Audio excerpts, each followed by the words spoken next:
Oh shit, say swear to God. Hold on, let me go to my PayPal.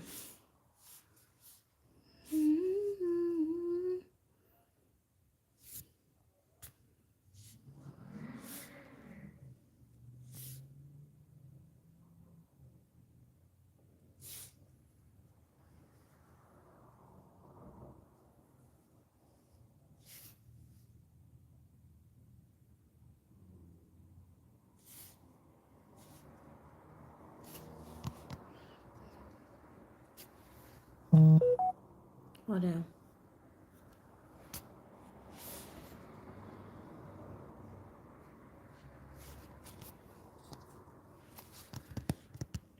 Let's see who we working with.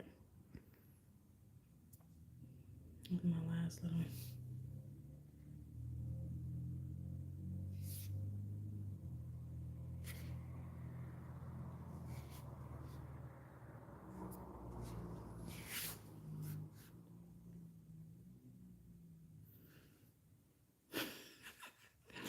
I don't know why I was expecting this to be something crazy. It really wasn't. My shit is blurry.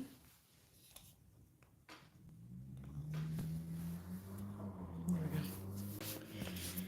go. Well, that's the last of it. All right. Well. Not me thinking it was gonna be something astronomical.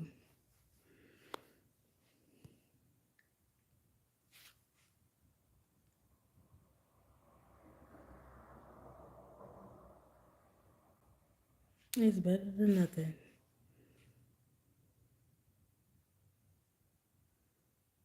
Was it?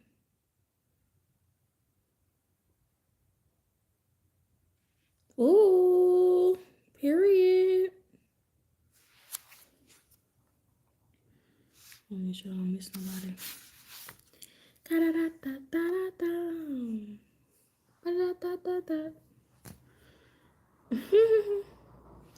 Everybody probably got to sleep.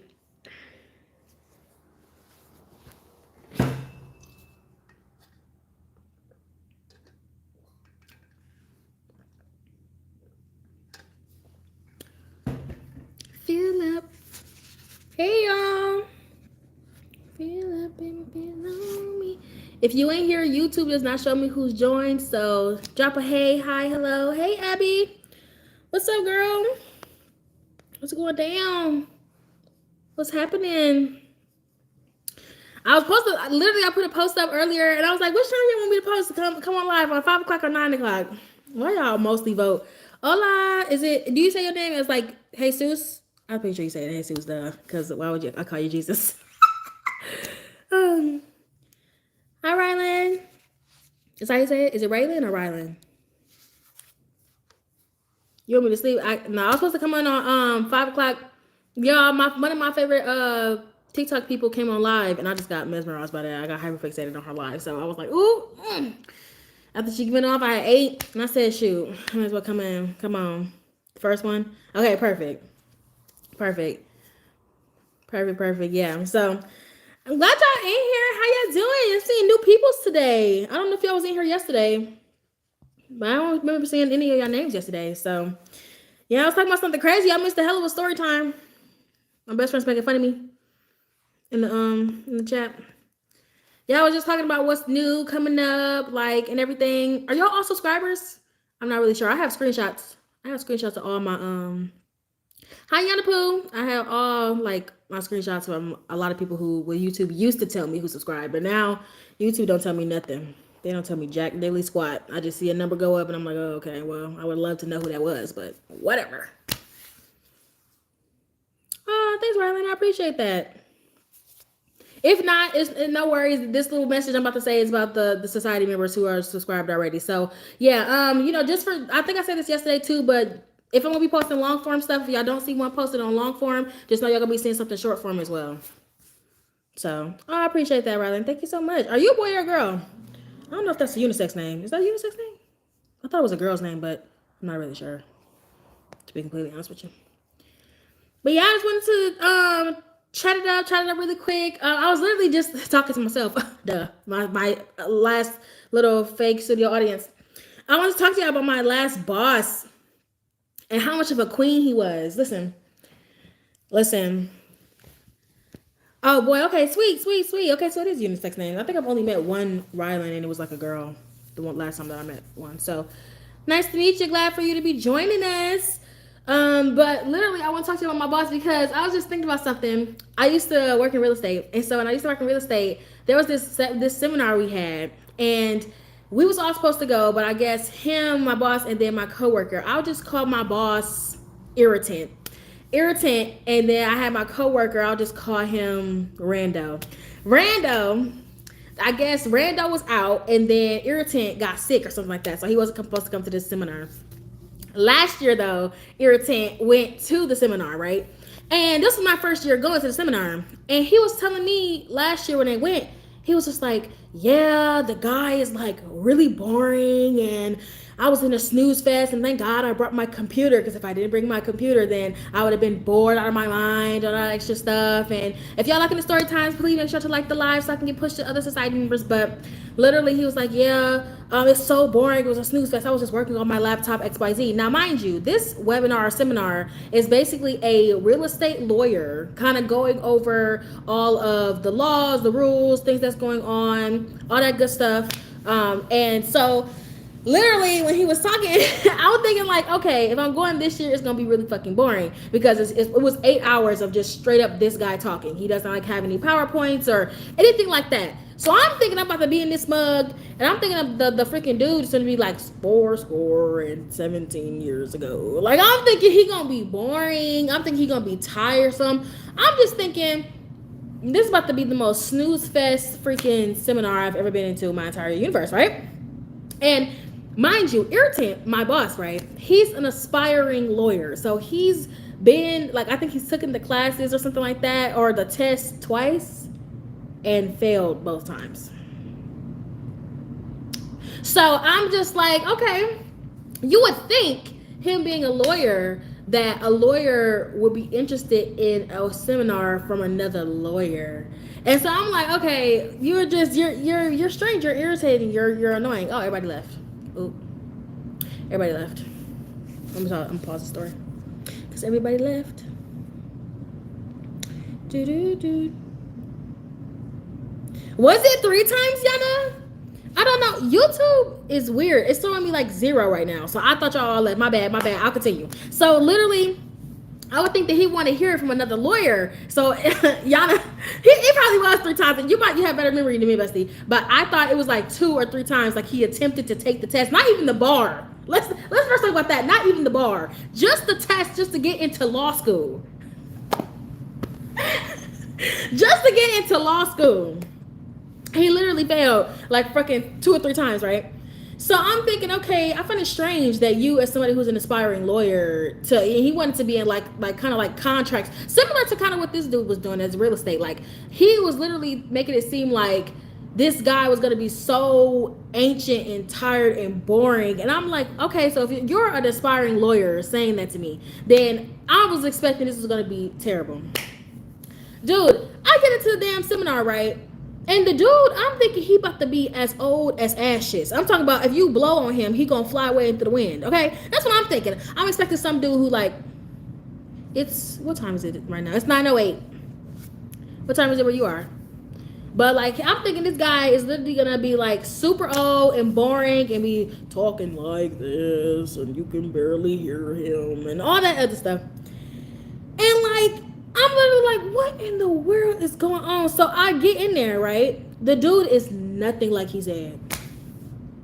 He's nothing like he said. Like he's older. You can tell that he's older. He has skin in the game for a long time. But I'm thinking this man, I'm about to be in this motherfucker.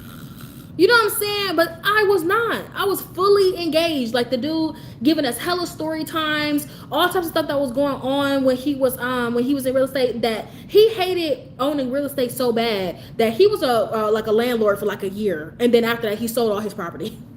He sold all his property and just became a full-time real estate lawyer. 9 p.m.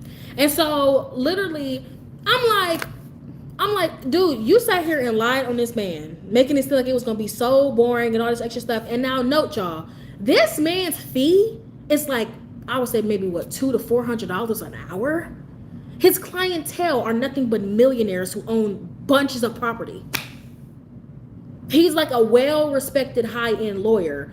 And we're getting to sit here and ask him questions, hear about the laws, get everything updated. He had like this fat fucking binder full of all the real estate laws, the current laws, all that stuff. He had all of that there. We're getting all of this for free.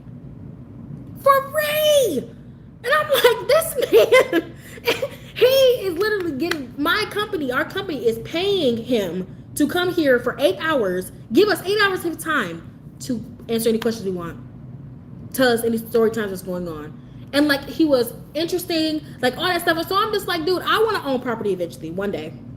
I don't know if I want to be a landlord particularly, because being in real estate, and especially residential real estate, it is not for the weak. And I don't know if I want to be a landlord, especially of the lower class, because but if you if everyone wants to be a landlord or anything like that, he would be the perfect person to talk to. So I'm just like, I want to own property.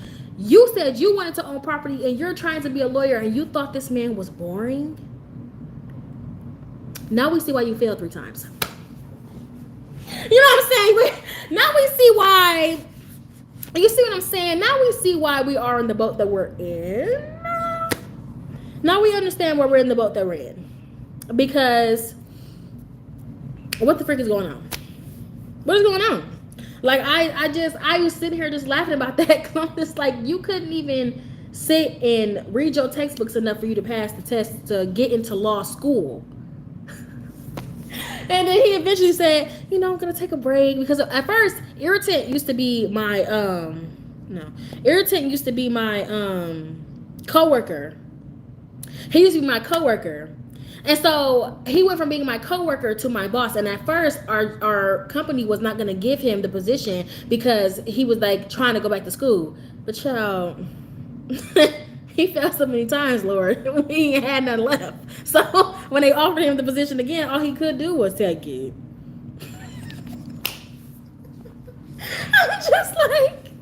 I'm just like, Lord, like you're talking shit and you're saying like you can't. I couldn't,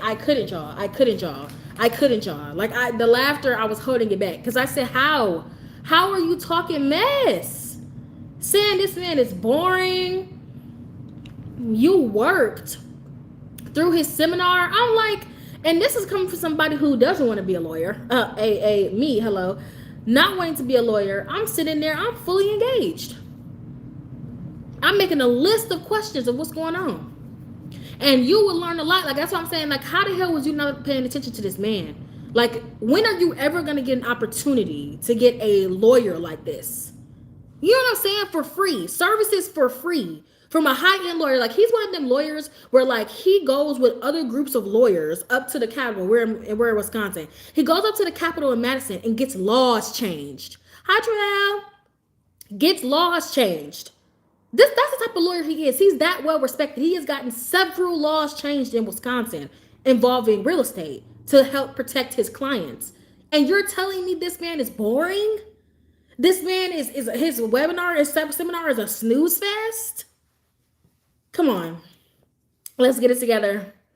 Let's get it together and stop lying. Good to see you, Travell. Good to see you. We're talking about my coworker who turned boss, who was an aspiring lawyer, who tried to convince me that a seminar for a real estate lawyer was going to be boring when it was anything but. And see, me, I'm the type of person where I don't take anything. I try my best not to take anything for granted. If I don't know when the next time I'm going to be able to get a chance to work with a lawyer, get 8 hours of a lawyer's time, to be able to sit there and ask him questions when he has multi-million-dollar clients. Like these are people who own up to 500 damn properties. And he took the time out of his day to come and talk to us. And we don't even own property. We were just a property management group. So we manage properties for his clients. Lord, and you're an aspiring lawyer and you think he's boring? Like, what do you mean?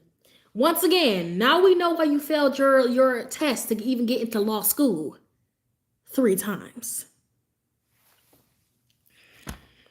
Sad world out here. You know, I was watching one of my favorite TikTokers, and she said, "People who don't hear, they feel. People who do not hear, they feel." Meaning, if you don't know how to listen, you're going to learn the hard way. You're going to learn the hard way. Like, what do you mean? What do you mean? What do you mean? And he was always like that. Like, he was just, I don't know, like just a weirdo. Like, and you know what's so crazy? I don't think I've ever met. Okay, Javelle, thanks for stopping in. This is my first week actually. My first week actually doing live out on YouTube at least. I tried on TikTok a few days ago and it wasn't the vibe. It wasn't for me. So I appreciate you guys being here, supporting the live and such. But like, he would always do stuff like that, and he was just so weird. Like, he was probably the queeniest man I think I have ever come across. You know what I'm saying? Like, he was like, when I say a queen, I mean like if he didn't have a girlfriend, I would have assumed that he was gay. Like, he was, when he said he had a girlfriend, I said, y'all know when people be like, who gonna tell her? Oh my God. I used to be like, baby, who's going to tell her? Because, sir, you, like, I'm talking about the sassiest man you would ever meet on the planet Earth. And the funniest part about it, we had a previous, well, I wasn't there when he was his boss, but we had a previous man. Let's call him Casper. There was a previous property manager, Casper, who Irritant would say he is like the worst. And Casper was full blown gay. Okay, he was perfectly fine being gay. No, I did not, Yana. I definitely did not. Sorry, I got distracted. Text message. But literally, he was completely gay, right? And Irritant used to talk so much shit about Casper. Like, he used to be like, yeah, he would be like oh, Irritant, I can't do that. Can you do that for me? Or, oh, I can't handle that. I'm going to be going to put up flyers on Brady Street. And all this stuff, like, he used to make fun of him. And I used to be like, twin. Where have you been? Like, what do you mean? Like, sir, that is your twin. You're just as sassy. Baby, you more woman than me. you more woman than me. Baby, he will make sure he got his haircuts and his manicures every other week. Okay, he would come out there with that clear polish. And listen, there's nothing wrong with a man getting his hands done, okay? You don't want your hands to be rugged or nothing like that. But let's just say he won't be building any houses anytime soon.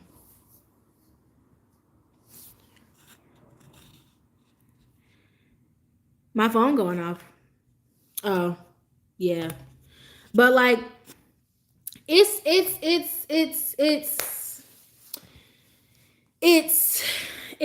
yeah.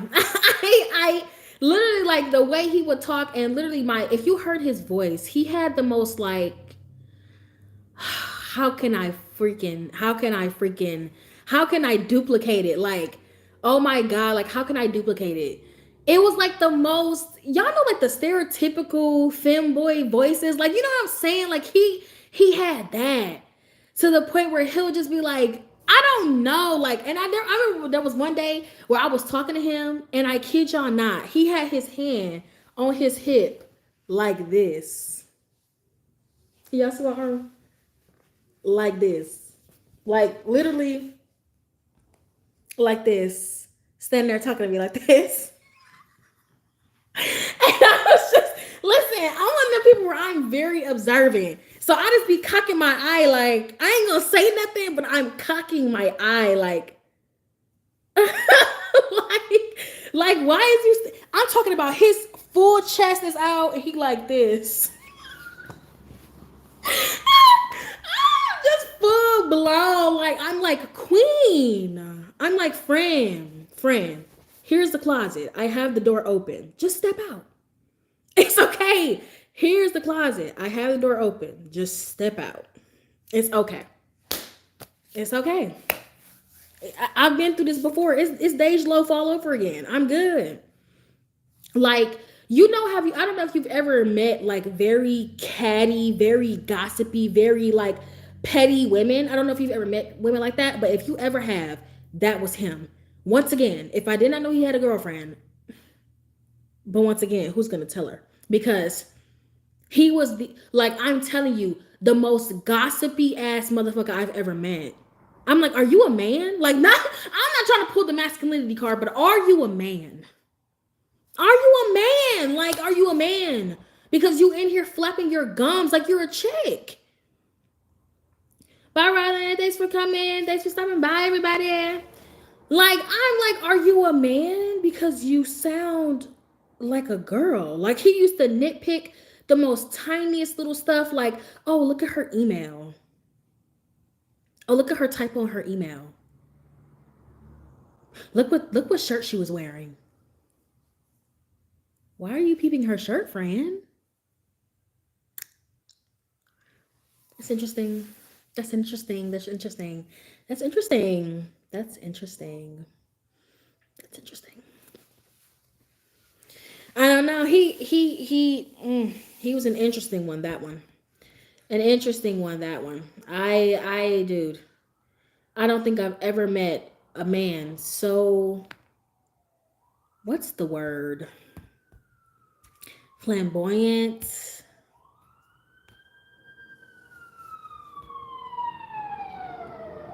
I know that fire trucks and stuff got to be loud, but damn. But like flamboyant, like he was a queen. Just know that he was a queenie, honey. A queenie, honey. Queen down. Okay. I mean, hey, I wish there was nothing but the best. One thing I don't do is try to speak ill will on people, because I ain't trying to have my blessings be blocked. You know what I'm saying? I'm not trying to have my blessings be blocked. So crazy times we're living in, but yeah, he was weird. Hey, Silly Billy, what's up? Finally caught you. You just missed one of my story times about my sassy straight boss. Man, like he had like this one-sided beef. He had this one-sided beef with our last boss before he became our boss, right? He had this one-sided beef with her where he would just do anything he could to talk about her. He mentioned her, I'm telling you, kid you not, no exaggeration, 14 to 20 times a day. Okay, very. Definitely watch back when they get uploaded after I get off stream. But literally, like, he would do anything that he could to talk about this woman. Like, let her be gone on vacation. It's almost like she never even left. Let him tell it. It's almost like she never went anywhere. Because he's sitting right there talking about her. This would be me, right? This would be me. Talking about keyboard out here. No, I'll put it away. This would be me.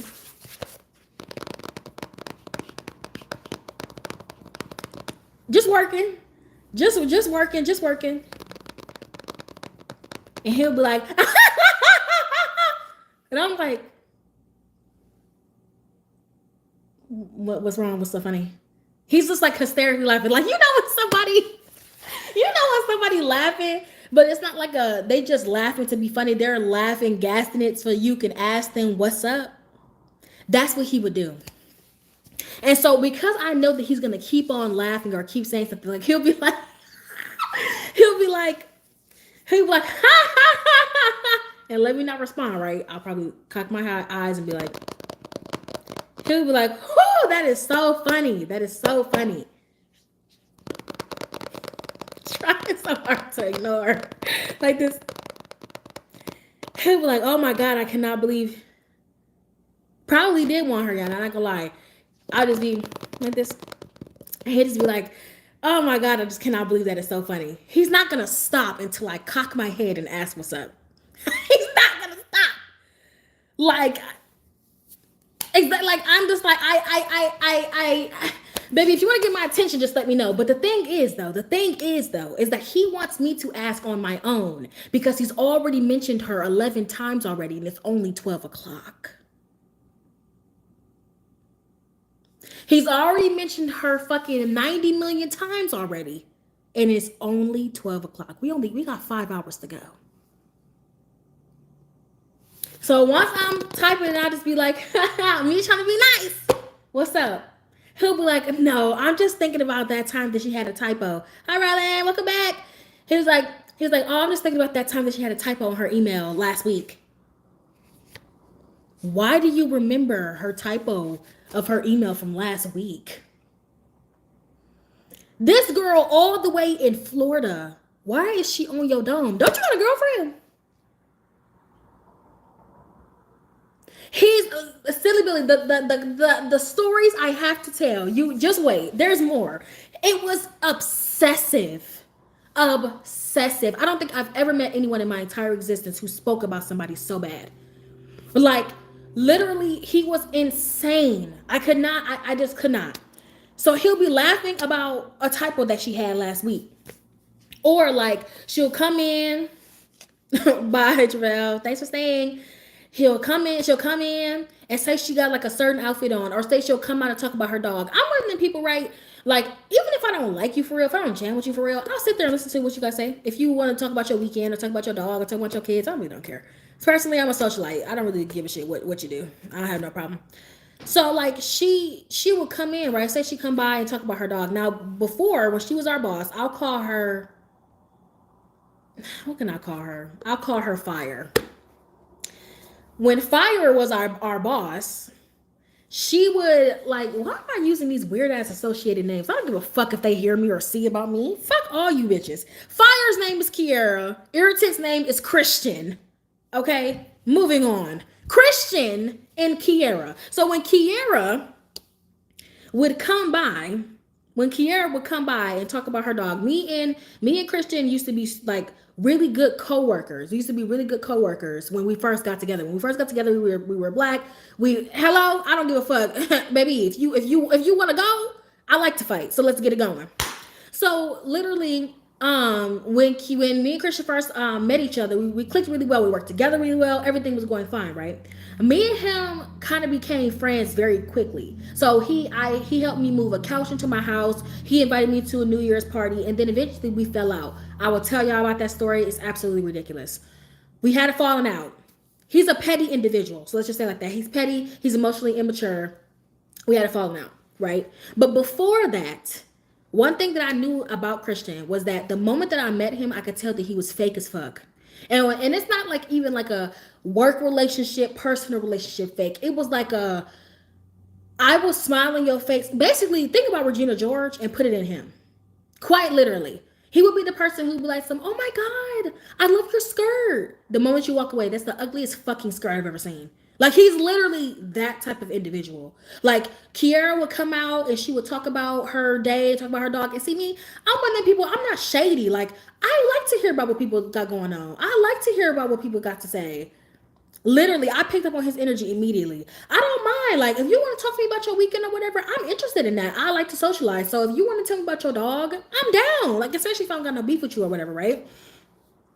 She would like come out, talk about her dog. I'd be like, oh, that's so funny. She'll show me pictures and I'd be like, oh, so cute. And she'll talk to me about yoga and stuff like that. I'm not interested in it for real. I really don't give a fuck like that. You know what I'm saying? But at the end of the day, it makes her excited. It makes her happy. And I'm a coworker. I don't care. I don't have enough energy in me to have any malice intent, right? I would genuinely be interested, genuinely want to hear what you got to say, right? And his ass would be doing the, yeah, ha, ha, ha, that's so funny, ha, ha, ha. The moment she walks away, let's say she had to go to her car for something, or she walked to the nearest store to grab a snack before she came back to the office, he wouldn't even let her foot to get out the fucking door before he's just like, that bitch. Like, this man used to say stuff like I hope that she get hit by a car. Sir? Are you well? Are you well? Are you well? Are you well? Like, what? He was, oh my God, I fucking hate that bitch. She's so fucking annoying.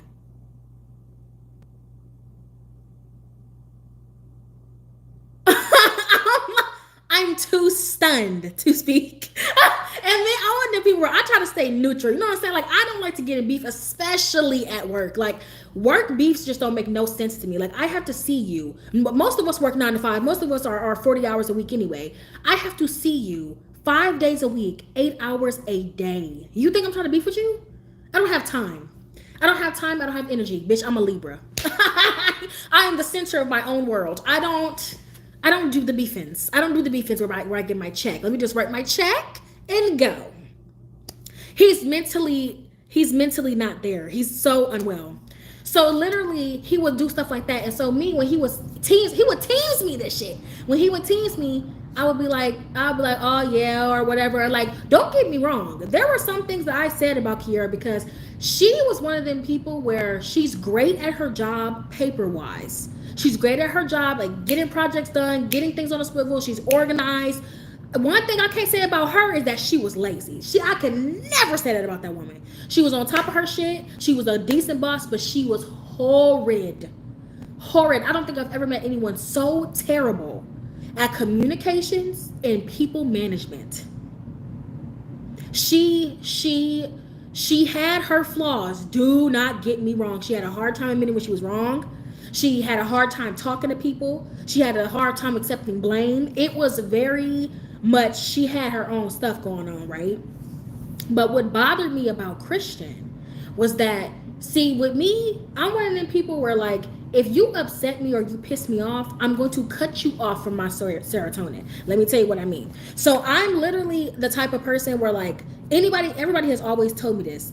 Anytime somebody meets me, they say that I'm a bubbly, fun, inviting spirit.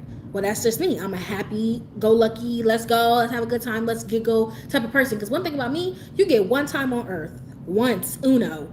I'm going to live it as long as I can, with as much as I can, as much happiness as I can have.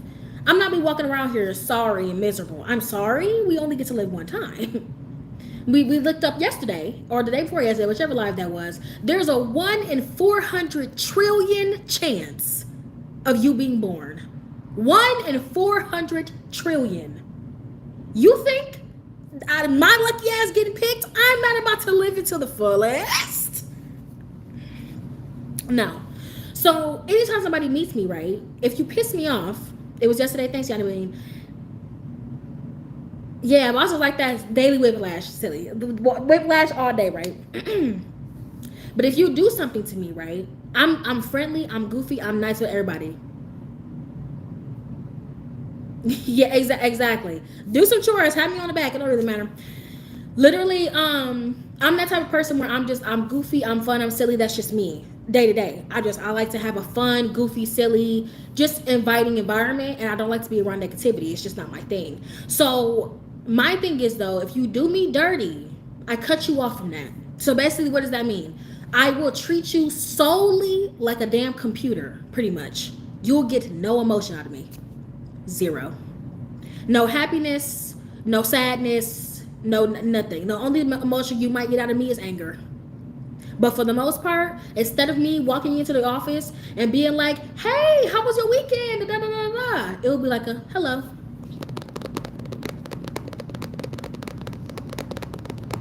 Oh, you need me to do that project with you? Oh, okay. Oh, you need help with that thing? Shoot me a team or shoot me an email and I'll help you with it. Yep, I got you. That's me. I go full robot.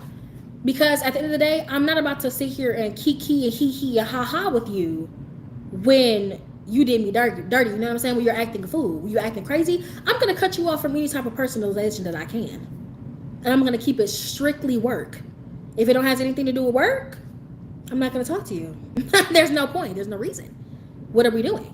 Hello? So literally with her, right?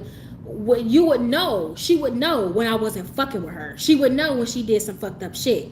Now, slowly but surely, I'm one of them people, I'm slowly forgiving and everything like that, because sometimes being that way can be mentally exhausting, especially because, once again, even when I try to be that way, I have an inviting spirit. So people will still come to me and talk to me about their life.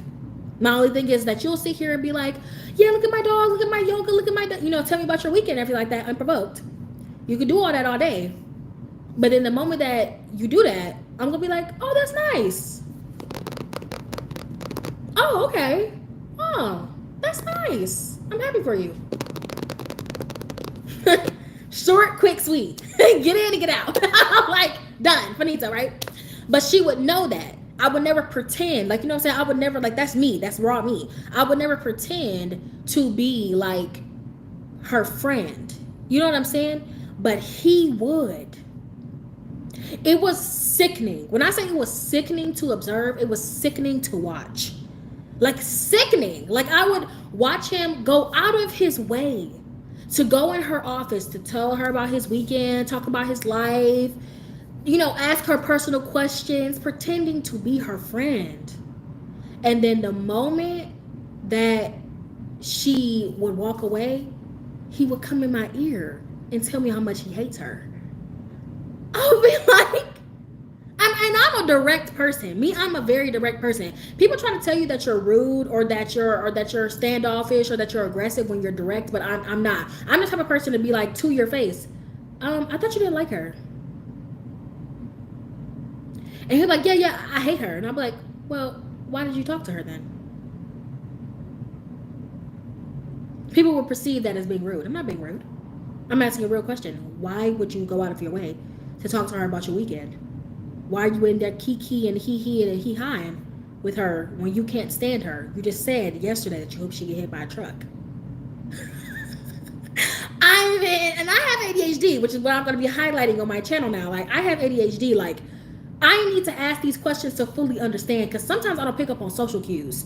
I don't pick up on social norms, if you will. So I'm asking a direct question because my ADHD brain cannot compute how that works. You don't like her. You want nothing to do with her. You wish ill will on her anytime you get a chance. But the moment she's not in your presence or speaking to you, you're wishing death. I beg.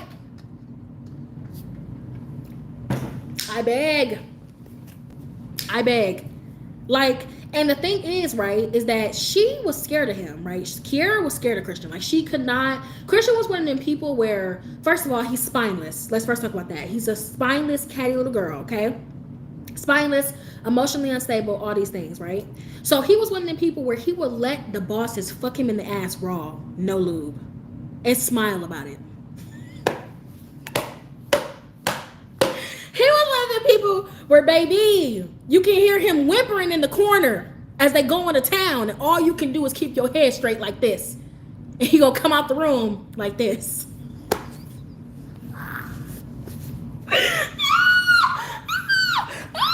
Lord, take him, Lord, take him, Lord, take him. Okay, he was one of them people. He was a complete pushover.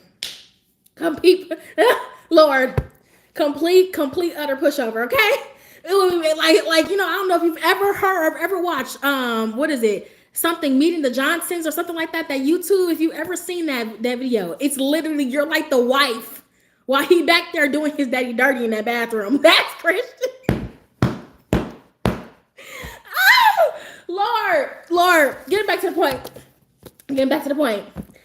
Christian would put up with anything that corporate put him through, and he would never open his mouth, to the point where he was willing to let them do whatever just so he can be on their side. You know what I'm saying? So like he would always brag. He would always brag about, yeah, corporate likes me and I'm likable and da da da da. And just basically saying, yeah, you know, womp womp womp, I'm corporate's favorite. In my motherfucking mind, I'm like, oh yeah, you're corporate's bitch. That's nice. I guess. Shit, if I was that bitch, they gonna at least give me some lube. Like, you know what I'm saying? They gonna at least get your girl right. They doing you dirty, you know what I'm saying? But he will always brag about how close they was, right? Because he loved his personality or whatever. But little did he know, the only reason why they fucked with you was because you were their little lab dog. You would do whatever the fuck. Their little lap dog, you would do whatever the fuck they wanted. It didn't matter. It didn't matter how you felt, and you would do it without argument. Even if it was wrong, you would do it without argument. So of course they love you. Of course they love you. You're the motherfucker to work until 11 o'clock at night with no pay. Of course they love you. You're the type of motherfucker to come off on your off come on your off day, come on the weekends to work for free. Of course they love you.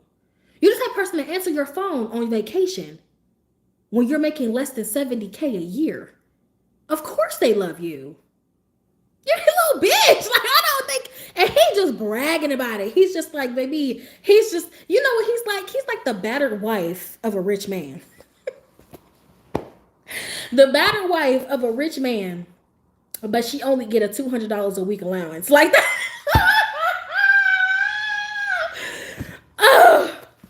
Now this is real estate. This is real estate. So he lived in one of the buildings. He lived in one of the buildings for discounted rent. So they're giving him room and board. So he would literally complain, and not complain, but like literally brag about how close he was with corporate, right? And our boss, his name was Rick. Our boss, he literally would go like on lunch dates with him and everything like that. And Christian was his little lackey. When I'm saying he would tell him everything that Kiera was doing, everything Kiera was doing.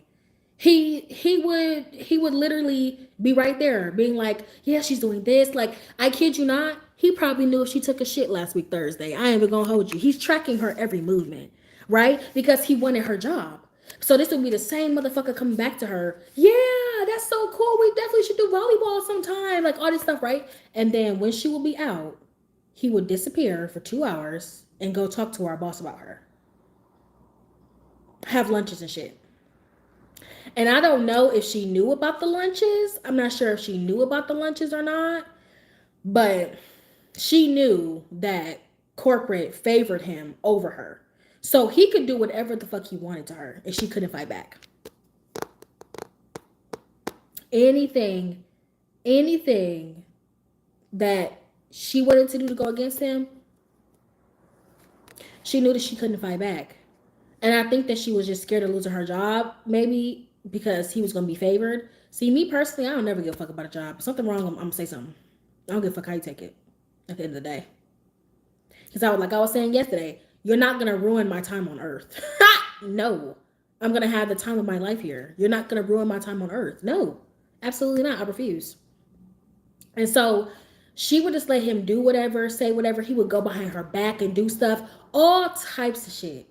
And she couldn't do nothing because she was terrible with people. She managed to piss off our tenants, piss off the contractors, piss off our maintenance team, and she pissed off corporate because she doesn't know how to talk to people. Like, Kiera was one of them people where, like, she didn't know how to be direct but polite. See, I'm good at being direct but polite. You might be stunned when I ask you something because you weren't expecting me to say that. But she would be the type of motherfucker to say it in the most, like, bogus-ass, nonchalant-ass way because she doesn't know how to talk to people. Her communications are garbage, but they never fired her. Despite all of Christian's complaints, they never fired her because she was damn good at her job. Everything else, sometimes she would do things half-assed. Sometimes she would mess some stuff up, but she got shit done.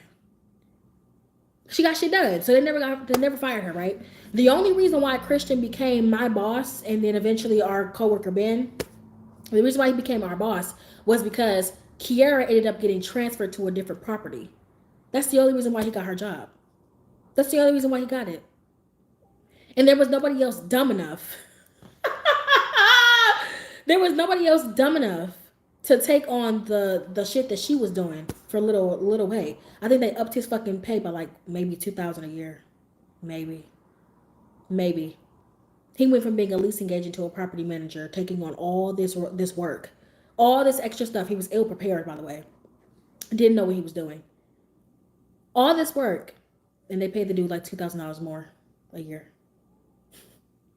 I'm looking at him like, you think you on top of the world, huh? You think you got it in the bag, huh? They your best friend right there. You their best friend right there. Y'all doing real good. So she would just not even complain to corporate about him. She wouldn't do anything because she knew she burned her bridges with corporate. And she knew that they weren't going to do anything to him because of the relationship that he had with them, right? And he knew that. So he would just do whatever the hell he wanted. Talk to her any kind of way. Do her bogus. And Kiera didn't have no spine either. She didn't have a spine either. So it's crazy. She could dish out, but she couldn't take it. She could be rude as fuck to you, but she could not take you being rude back to her. Two of the most unstable, emotionally, like almost hauntingly, like crazy people who were older than me that I have ever fucking met. Like insane. And so getting back to me a little bit, I'm a very direct person. So I told Christian the very first time we started to get cool, we started to get close and cool. I told him direct to his face, I said, I don't trust you. I don't trust you. And he was just like, why? I said, because how you treat Kiara, what's to stop you from doing that shit to me? How you treat her, it is vicious, disgusting behavior. Like what you do to her, why would you expect me to trust you with anything? And see, me, I'm a sharer, right? I share with anybody. I don't give a fuck. To be honest, I feel like I'm an open book. Like if anything that you think that you can pull on me, I'm an open book. I really don't give a damn. Why should people screw themselves like that? A job that can make you homeless with a snap a finger. Literally heavy on that. Silly Billy, heavy on that. Heavy on that. Here's the reason why I don't give a fuck about no job. Because literally you're bending over backwards and these motherfuckers will clip you the moment you become a liability. The moment that you are no longer fitting them, they will drop you without even blinking an eye. You'll be like an eyelash on their fucking eyelid. They float off in the air. Flick. Bending over backwards, you sound like a fucking fool. You idiot. But like I said, I was very direct. I'm very direct and I'm very honest. So I told him from the very jump, like, what's to stop you from doing me dirty like that? And he was like, no, you don't have to worry. Like, I'm not with that. I'm not like that with people that I care about. Oh, I later found out that he actually was, like I assumed. But like I said, I'm an open book. So like anything that I would kind of tell one person, I will only not tell you something if I know what your answer is going to be, right? Like if I know that you're gonna be dismissive or your stuff is not gonna be very helpful, you're not gonna have any advice for me, I'm not gonna tell you. Or if I know that you're just gonna basically judge me without actually giving some constructive criticism, I'm just not gonna tell you. There's really no point. But anything that I've ever told anyone out of confidence, just know that I've calculated my response. I've calculated me telling you that in the first place. So you can't really use anything against me because I really don't give a fuck, personally. And you know what the craziest part about it is? Like, Christian, you would think he grew up in a two-parent household. Two-parent household. Black mom, black dad. And his dad was a military man. You would think growing up in a two-parent household, the motherfucker would be at least some type of something stable.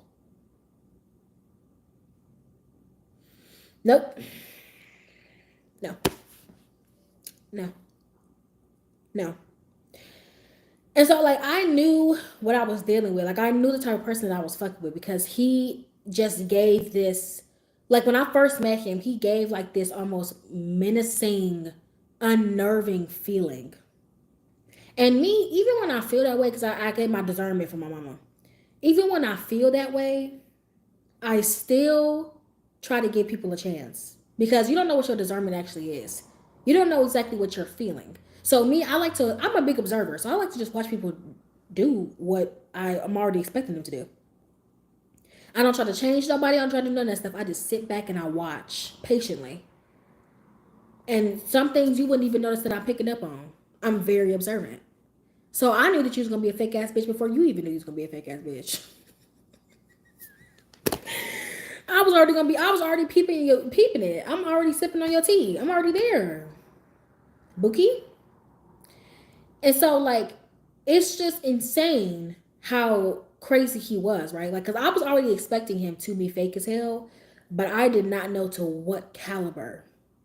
Like, how bad can you really be? I knew it was bad when, like, I remember we had this meeting. Now, mind you, I worked for the property management company. But our property management company, what they do is they are paid by the clients, which are the ownership group, the people who own the properties, right? The owners pay the property management company to manage their properties, right? And so that includes any property that they have. And this portfolio, which a portfolio is basically just all the properties that they have, okay? This portfolio was huge. Huge. It was a college campus kind of kind of portfolio. We didn't just do colleges though. We didn't just do students. Yep, that's like killers, definitely. Definitely. That's why I say he had a menacing, like almost demonic spirit about him. Like he was just very unnerving, basically. Right? But like basically this portfolio was huge. This portfolio literally had oh god. It had like 5 or 6 apartment buildings. No, more than that. Like almost let me think. 1, 2, 3. Then we got 4, 5, 6. So it had like 9 or 10 apartment buildings, and then the rest of them were houses that ranged from as little as 3 bedrooms or 2 bedrooms, 2 or 3 bedrooms, all the way up to a 7 bedroom house, which was a sorority house. So they had an 11 bedroom house, 9 bedroom, 8, 7. Like it was several buildings, over 300 plus units and over 600 plus tenants, right? Huge, huge portfolio. We had this one property that they bought that was a little too far from the campus, right? And the campus, the college that we were at, the college was very kind of like in tune with the landlords and everything like that when it came down to off-campus housing, right? When it came to like students not going into dorms, because this college only allowed juniors and seniors to move off campus. Freshmen and sophomores had to stay on campus.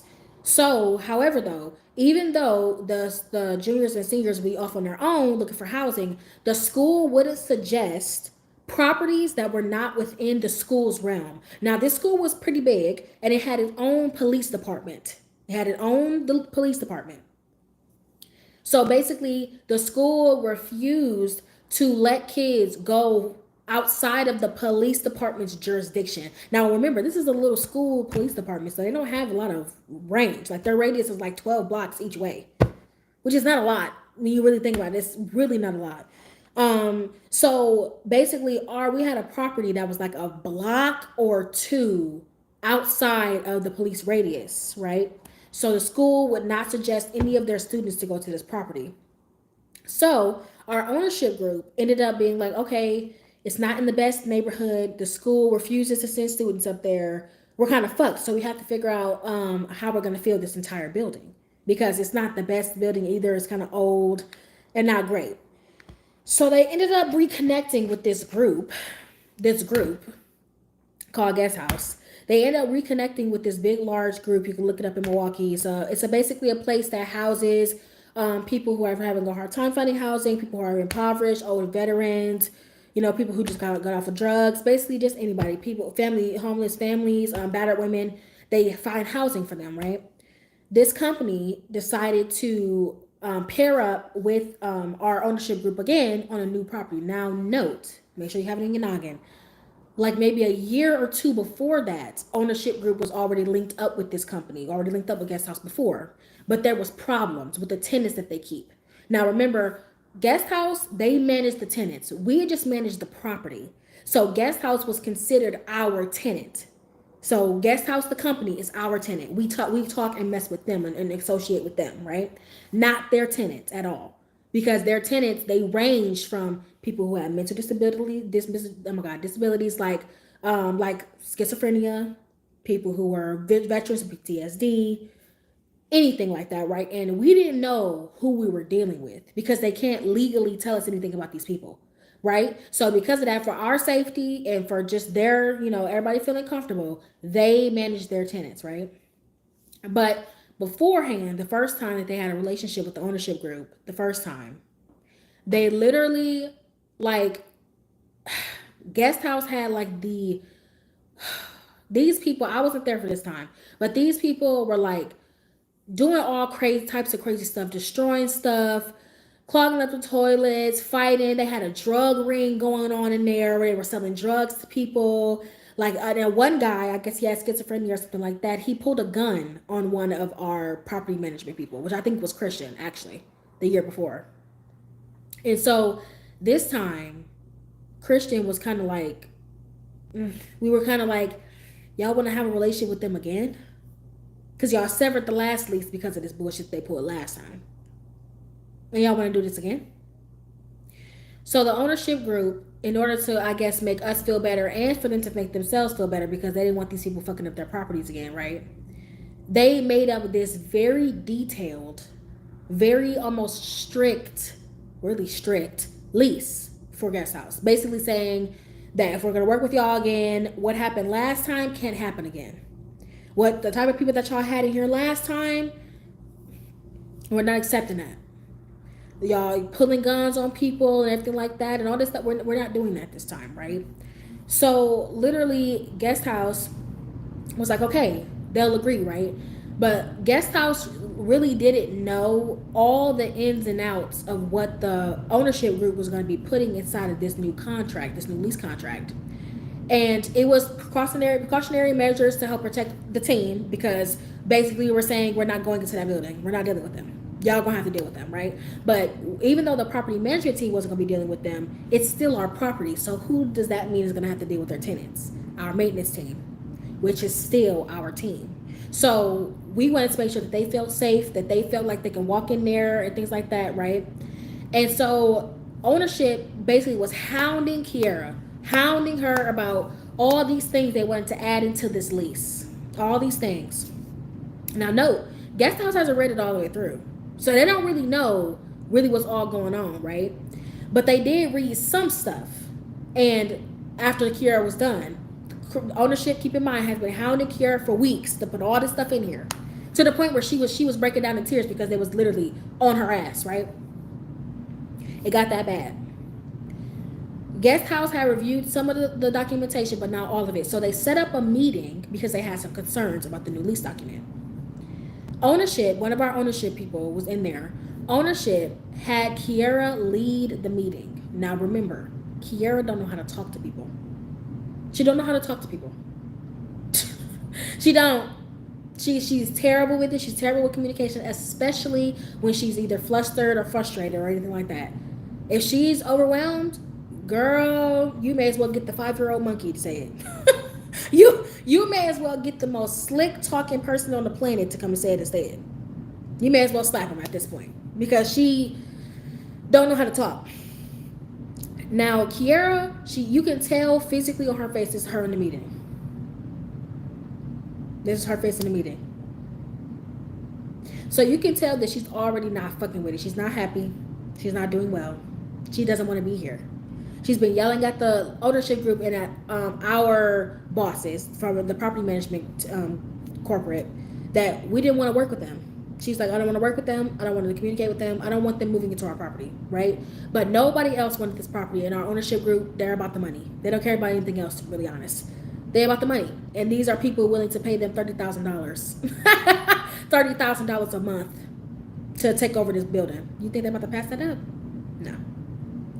So they wasn't really hearing what the hell she had going on. So they didn't care what she said, right? And so she is literally in this meeting, looking irritated, not happy, but all she's doing is going over what's inside of the lease document. That's all she's going over. What's inside the lease document, which ownership hounded her to do. Okay? They're making her lead this meeting. And as she's going over each thing, right? First of all, Kiera is very judgmental. So the way that she's talking about Guest House's tenants is not, I don't even want to say it's not professional, but it's just not the right way. So Guest House is getting offended by her, right? They're getting offended by her, basically being like, so you're basically trying to make it seem like our people or da da da da, and basically just all these crazy things, right? And she's going over the policies and they're just like, that's ridiculous and we don't want to do da da da. So one of the policies that they didn't like was that basically if our maintenance team gets called out for service, that one of their people has to be with them to either notify them about who they're dealing with or just to cool down a tenant and all that stuff, right? Because you don't know what you're walking into. You have to understand that they house all kinds of people. And the last time we dealt with them, they had drug rings going on, people walking around the building naked, finding people having sex down in the basement, off the drugs. Insane behavior out of these people. Like insane. Pulling guns on our team. Like it was insane behavior. So of course they're putting in all these precautions because we're not dealing with that again. And guest house is like, well, we've changed our teams, we implemented new rules. They should care about the staff, but they don't. Typically they don't. It's all about the money. So they're saying we implemented all these new rules, we got a new team, we've done all these things. They basically wanted us to blindly trust them again. And we're like, hell no. What have you earned? What trust have you earned for us to want to ever trust y'all?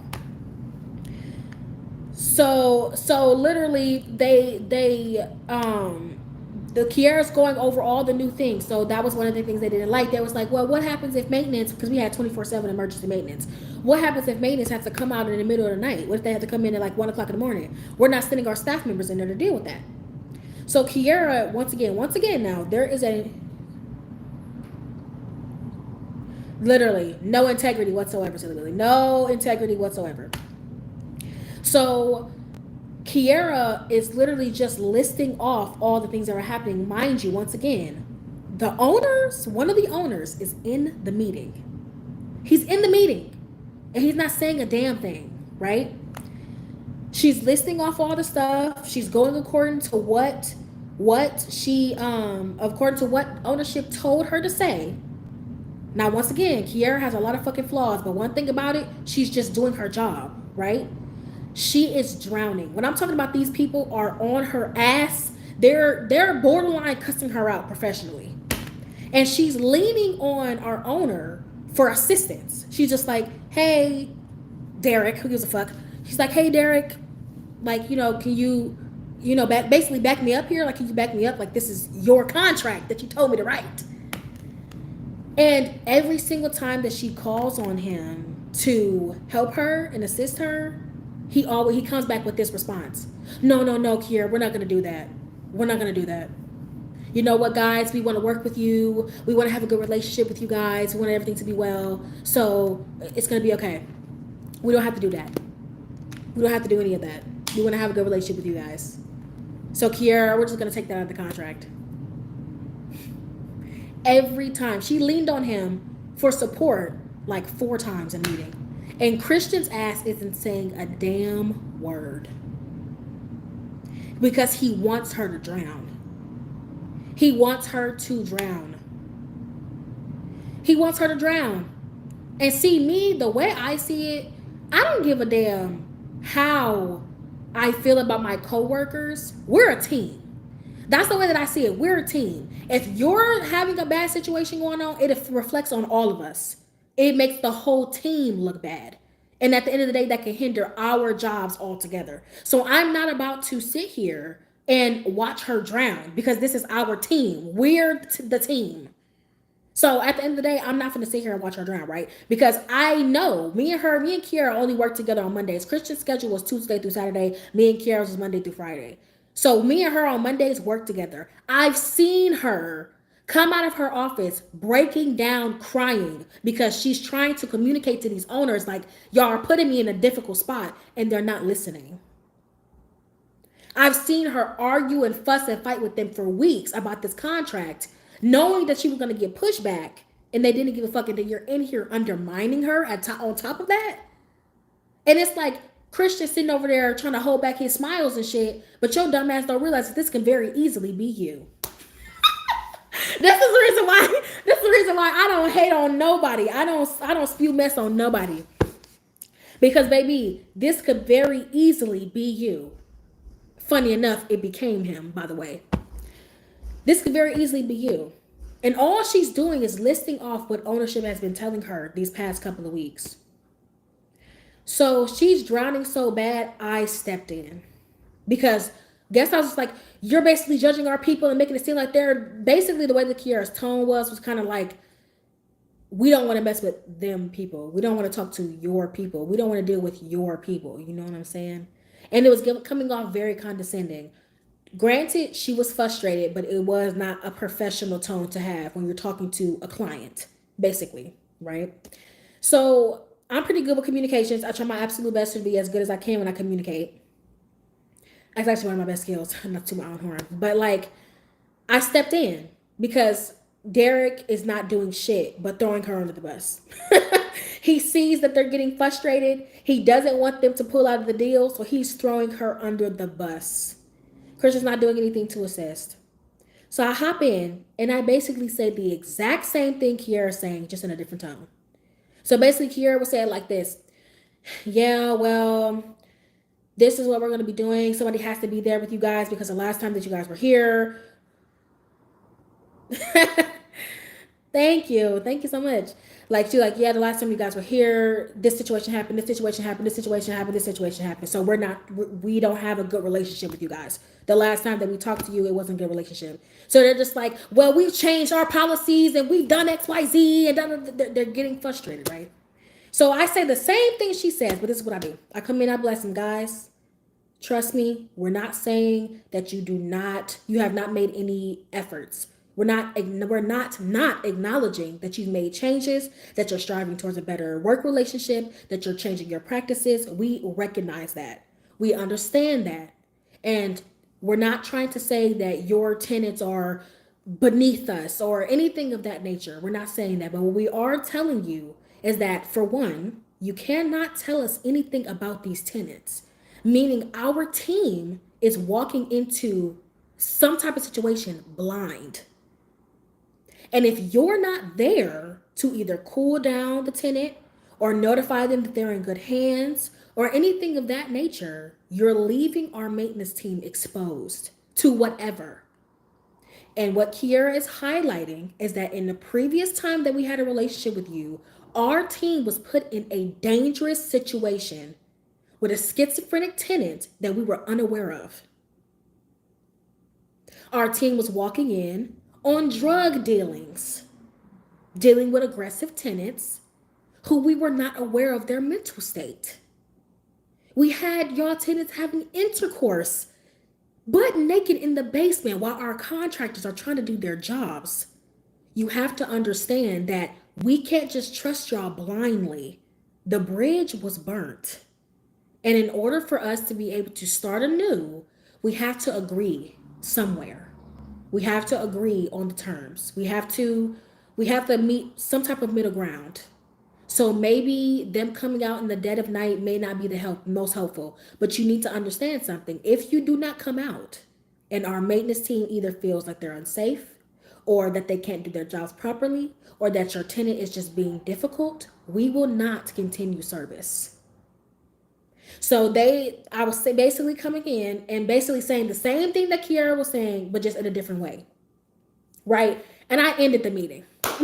Let's just say it like that. I finished the meeting up because they weren't listening because of Kiara's tone. And Kiara was just down and out because she knew she wasn't getting no support. Christian wasn't doing anything, and Derek was just throwing Kiara under the bus because all he cared about was the money. So at the end of the day, they ended up signing. Everything turned out just fine. And they agreed to be on site with our maintenance team as much as they could. And then they understood, okay, if our tenant is being difficult and y'all come out in the middle of the night and they're not letting y'all do your jobs or they feel unsafe, then fine. They'll leave. They can go. Or they agreed to bring their own person out, another person out to handle the situation. Because I get it. Like, y'all don't want y'all people to be having to come out in the dead of night to help with stuff or just to assist, especially if the tenant isn't being crazy or dramatic. And they did change their practices. They did get better. They did like change the type of tenants that they had. But to be honest, y'all, it was just the same type of people, just less severe. Like, we had one person who tried to fight our maintenance team. This is after they signed the new contract and moved in the new tenants, the better tenants, after they had better situations going on. This is after they moved them in. And I'm talking situations where we had a guy who got drunk off his ass, smacked his head on the wall, was bleeding on the damn floor, had to call the police. Had people who clogged the toilet and kept pooping, not to be nasty, but they kept on poop on top of poop on top of poop on top of poop. Just kept doing it. To the point where our contractor Our maintenance team went out there first to check on the toilet. Notified our contractor. Our contractor said, I'm not touching that toilet until they clean that shit out. Quite literally. He said, either y'all gonna make them clean it out or y'all gonna be replacing my equipment, whatever equipment I have to do to sludge through that. Y'all gonna replace it. So I'm not gonna use it again. I'm not gonna use it a second time. If I have to dig through actual feces. Are you kidding me? No. These are the type of people that they say were the better kind. The better kind. We had a guy who I'm guessing was part of their team or something like that coming into our building selling the tennis drugs. This is the new contract. Once again, the new contract. Not as bad as before, but still pretty bad. Had a dude who had a girlfriend. I guess he thought he was a player. How you a player, but you basically homeless? Got this people putting you in buildings. But hey, what the hell do I know? Had girlfriends. Hello. I had girlfriends out the ass acting a fool. He would be cheating on them. So then one girl came, threw a fucking rock through his window. Guest house had to pay for that. Then I guess he got caught cheating again. So then another girl came through and took the fire extinguisher off of our wall and sprayed the entire first fucking floor. His door, the steps, the front door, all over. Because she was mad. Y'all want us to blindly trust y'all? Come on. And our maintenance team, they was Hispanic. They ain't give a fuck. Okay, they didn't want to deal with certain things, but some of them was thug. Okay, they was thugga. So one of the tenants tried to get into a physical altercation with one of them, and he said, "Bro, if you want to go, I'll beat your ass right here." I was like, Efron, don't beat up that man, please, I beg. God have money. God have mercy upon us. Like, but these were the type of situations they was putting our maintenance team in. Like these are the type of stuff on the new contract. And y'all was over here hooting and hollering, being mad because we're telling y'all we don't trust y'all. That we're putting safety measures in because y'all didn't like, I beg. Please, I beg. Like I like, these are the same folks. And y'all sitting here getting mad. Like, I really think that it was literally just Kiara's approach of how she was talking to them. Because I said the same thing, just in a different tone. I said the same thing.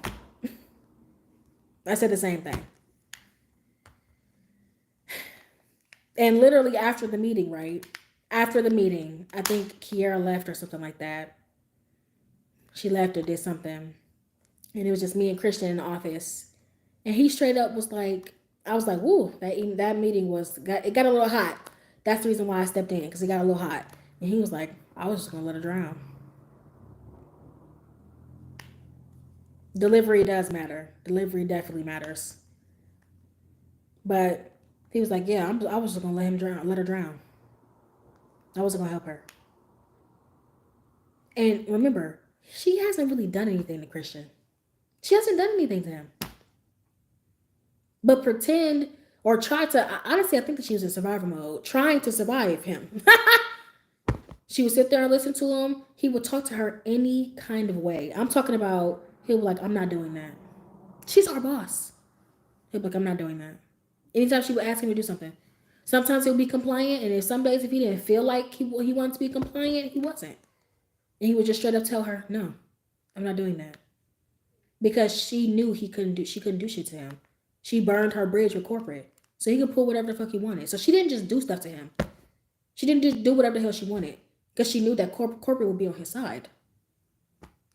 She used to do crazy, janky ass shit to me. Wild stuff to me. Like, I remember when I first started, I guess maybe it was like a possessive thing or something. I don't know. But there was like a store, a Syndic's down the street from the office. And they would walk there every day. Or every other day to go get sushi or whatever. And she would deliberately not invite me. Like she would deliberately like turn to Christian and be like, "Oh, Christian, you want to go get Subway or you want to go get Syndex? Go to Syndex?" And he'll be like, "Yeah." And then he'll lean over to me and be like, "Oh, Quay, do you want to come?" And I'll be like, "Yeah." They'll order food like pokey or like oxtails and stuff.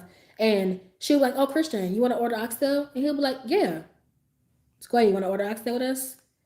I remember one time I was broke. What if he really has some type of problem? He told us about it in the meeting. He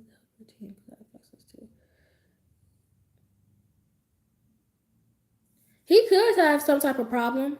He could. I don't really know. Mm. Literally, you have to affect. You have to help your team. That's why I say it's a unit thing. Even if I don't like you, it doesn't matter. We're a team. We have to show up as a united front. Because if you are not a united front, that's how you get division. You need to understand that. It breeds misinformation. It breeds miscommunications. It breeds lack of communication. Like if there's people don't know information, like people, it causes delays because what if our people don't want to talk to you? Like it has to be a united front. I believe in that because if it's not a united front, then y'all look like y'all frantically running around. You know what I'm saying? Then you can't properly do your job because let's just say that the head of guest house didn't want to talk to Kiera, right? Because she thinks that we're not a united front. She didn't want to talk to Kiera, but let's just say that me and Christian are out of the office for the next 2 days, but she needs assistance. If we're not showing a united front, she could just try to isolate them out and be like, "Oh, I'll just wait for Christian and Sequoia to get back." What kind of help is that gonna be for you? Especially when she our boss. Come on, come on. If there was something that was out of our hands, I will revert it back to Kiera. Kiera is our boss. She will have to make a decision. I know that y'all don't like her, but you talking about America now? Now that we stand literally like, I mean, because at the end of the day, that's how it is. Though you got to think about it, right? You got to think about it, and it also breeds division inside of your team amongst yourselves. It causes unnecessary drama, unnecessary tension.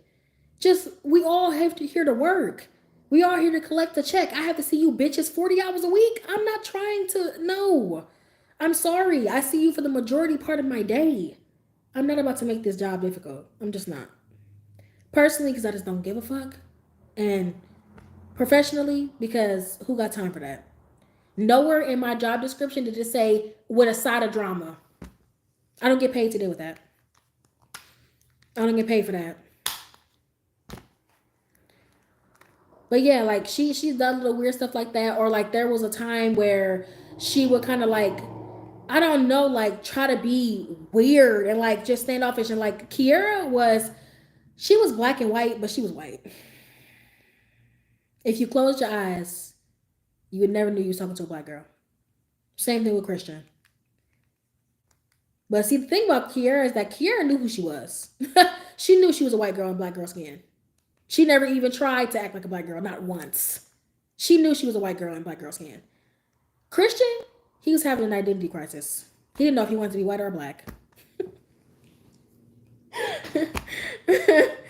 Even though the blacks will tell you that he trying to be white and the whites will tell you he trying to be black. Man, you gotta watch those semi-biracial kids because man, they never know what the fuck going on.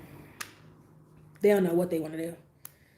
He grew up in white America mostly until he got to college and joined the black fraternity. And I guess that was his taste of blackness. And now I guess he's reminded that he's a black man. I don't know. I don't know. Sweetheart was having an identity crisis. He didn't know what he wanted. Literally. Weird. Weird man. Weird, strange man. But like I've never been the type of person to ever like cause division in my team. I think it's stupid. I think being clicked up is stupid too. We all have to work here. We all have to work together. We're all getting paid to be here. So we all have a role to play. What the fuck do I look like causing division in my job? Not only is it stupid, it's unhelpful.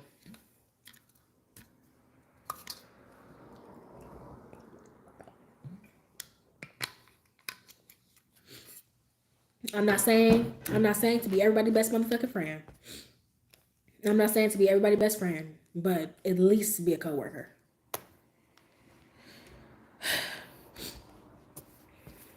And so Christian though, like, it's so funny because like I love that I'm an observant person, because watching people get their karma is probably the funniest thing that you will probably see ever.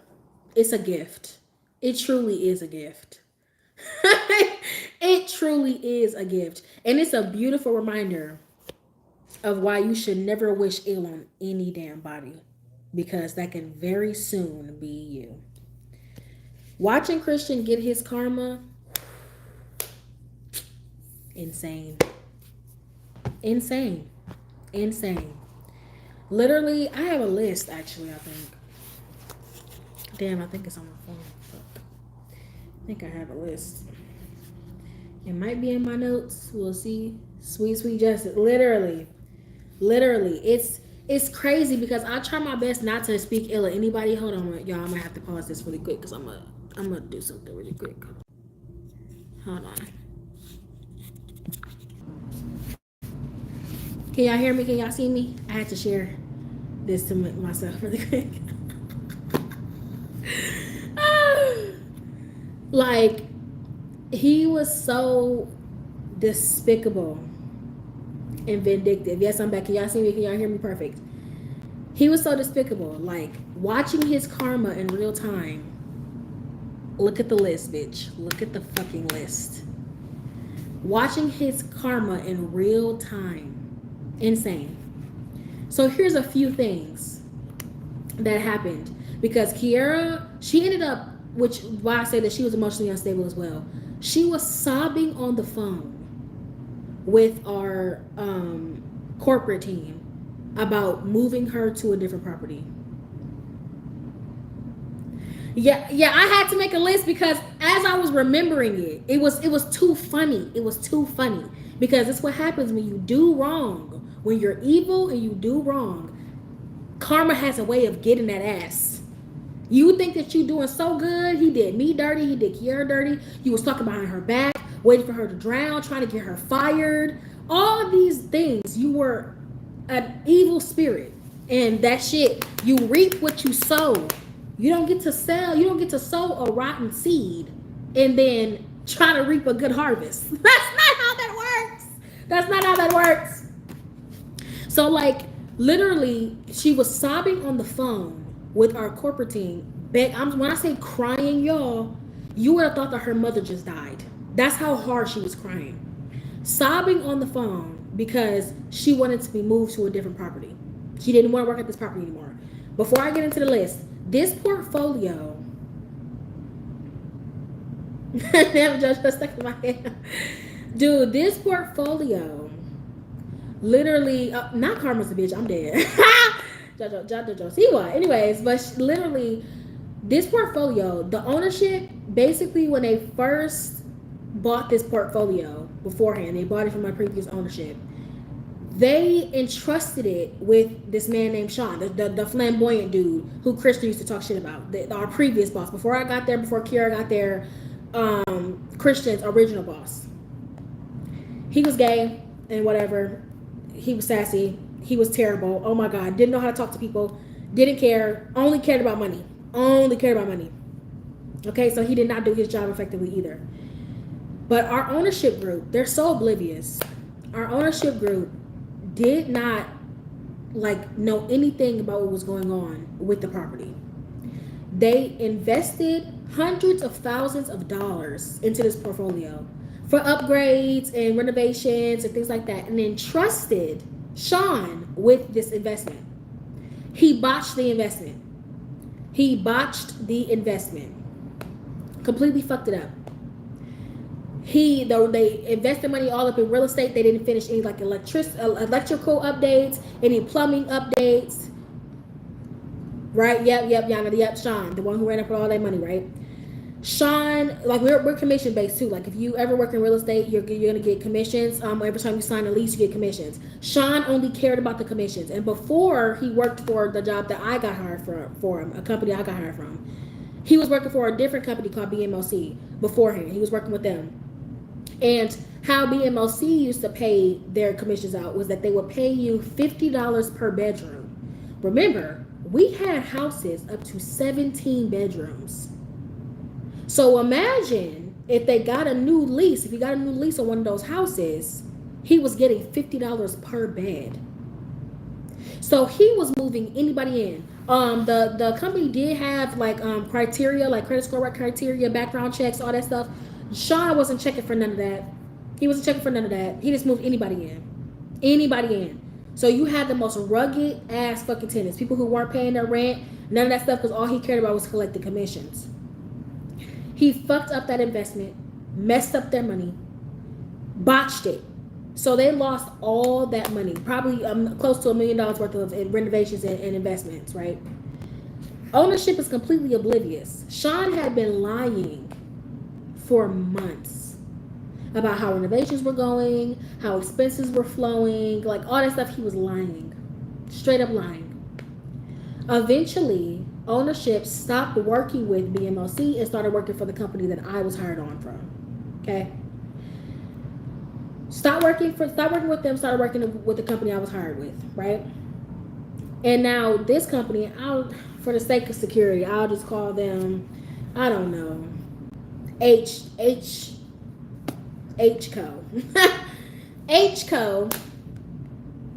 HCO literally like basically did the flip on Sean. Did the flip the script on Sean. Because Sean before, he was able to do whatever the fuck he wanted. Nobody was there to check him. Nobody was there to double check his work, make proper reporting. None of that. So he was getting away with a lot of shit. A lot of stuff, a lot of money, a lot of everything. Just fucking up left and right with nobody to check. When HCO hired him on as the new property manager or whatever, basically transitioned him over, basically our boss, Rick, was checking in on every single thing that he was doing. Because he saw that the portfolio was in shambles. He saw that the evictions was through the roof, balances was through the roof, contractors not being paid, like stuff was not looking right. So once he got in there, he finally made him start to report. And basically, Sean was on the verge of being fired. Okay? But he quit right before he could get fired. After he left, Rick was able to fully see the portfolio. It was a mess. This man botched and wasted over $500,000, if not close to $1 million worth of these people's money. Didn't properly invest it, didn't properly do it. Like it was just basically fucked up. So now this entire time, they have been literally playing catch up for the past 2 years, trying to fix what he fucked up. But basically, there's nothing to catch up on. Basically, it's fucked up. It's wraps, right? And they did not want to invest any more money into this investment. They didn't want to put any more money into this portfolio. Okay? Basically leaving our team to pick up the slack, fix the scraps, okay? Dig in the bag for some crumbs to try to keep this motherfucker afloat. I still don't know how it's still floating as long as it has. The buildings are outdated. They focused on the cosmetic stuff. So they updated things like cabinets, and like countertops and new paint, but completely forgot to finish the electrical service on multiple buildings, replace the plumbing on multiple buildings. Like, it's just a lot of things that they did not do. Things that were way more essential, way more important, right? So because this portfolio is so broke, like they are in debt, they are struggling, it's just not going well, right? Because they are so broke, basically we are scrambling, trying to basically rob Peter to pay Paul. Okay, we had just got done evicting a whole bunch of people, so we had just got new tenants. We were getting to the point where we were starting to get our morale back up and everything was looking better. We had some really bad tenants before, people who was like really nasty with roaches and just terrible fucking people that Sean brought in because he only wanted commission, right? So because of that, it made working at this portfolio almost impossible, because stuff just kept happening. Stuff just kept occurring. things just kept breaking. The same old, right? Our contractors would stop service because the ownership group was not paying them. It got to the point where HCO had to, every 3 months, check in with ownership, going down the list of all the stuff that they owe and making them pay a lump sum because ownership would not pay. They would wait 3 months, wait for our contractors to get fed up, and then they would just eventually pay the money, get the money from somewhere.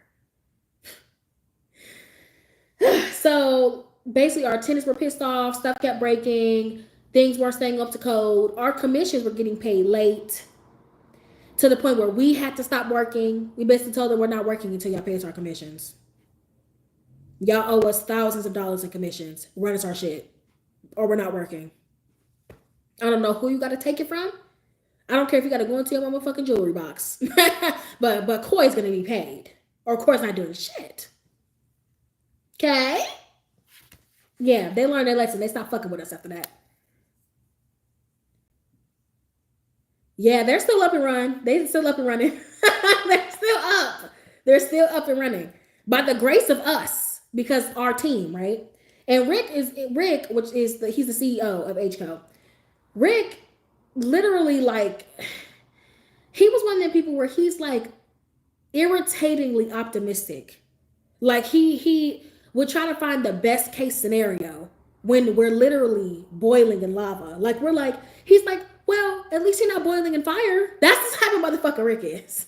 He'll literally look at you dead in your fucking face and be like, so, well, you know, at least we're not boiling in smoking hot fucking fire. Could be worse. At least people are not throwing rocks at you while you're boiling in the lava. Could be worse. And you just look at him like this. You're not down here in this.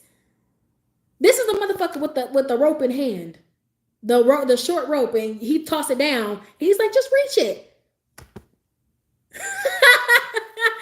Reach for the imaginary rope. I'm not.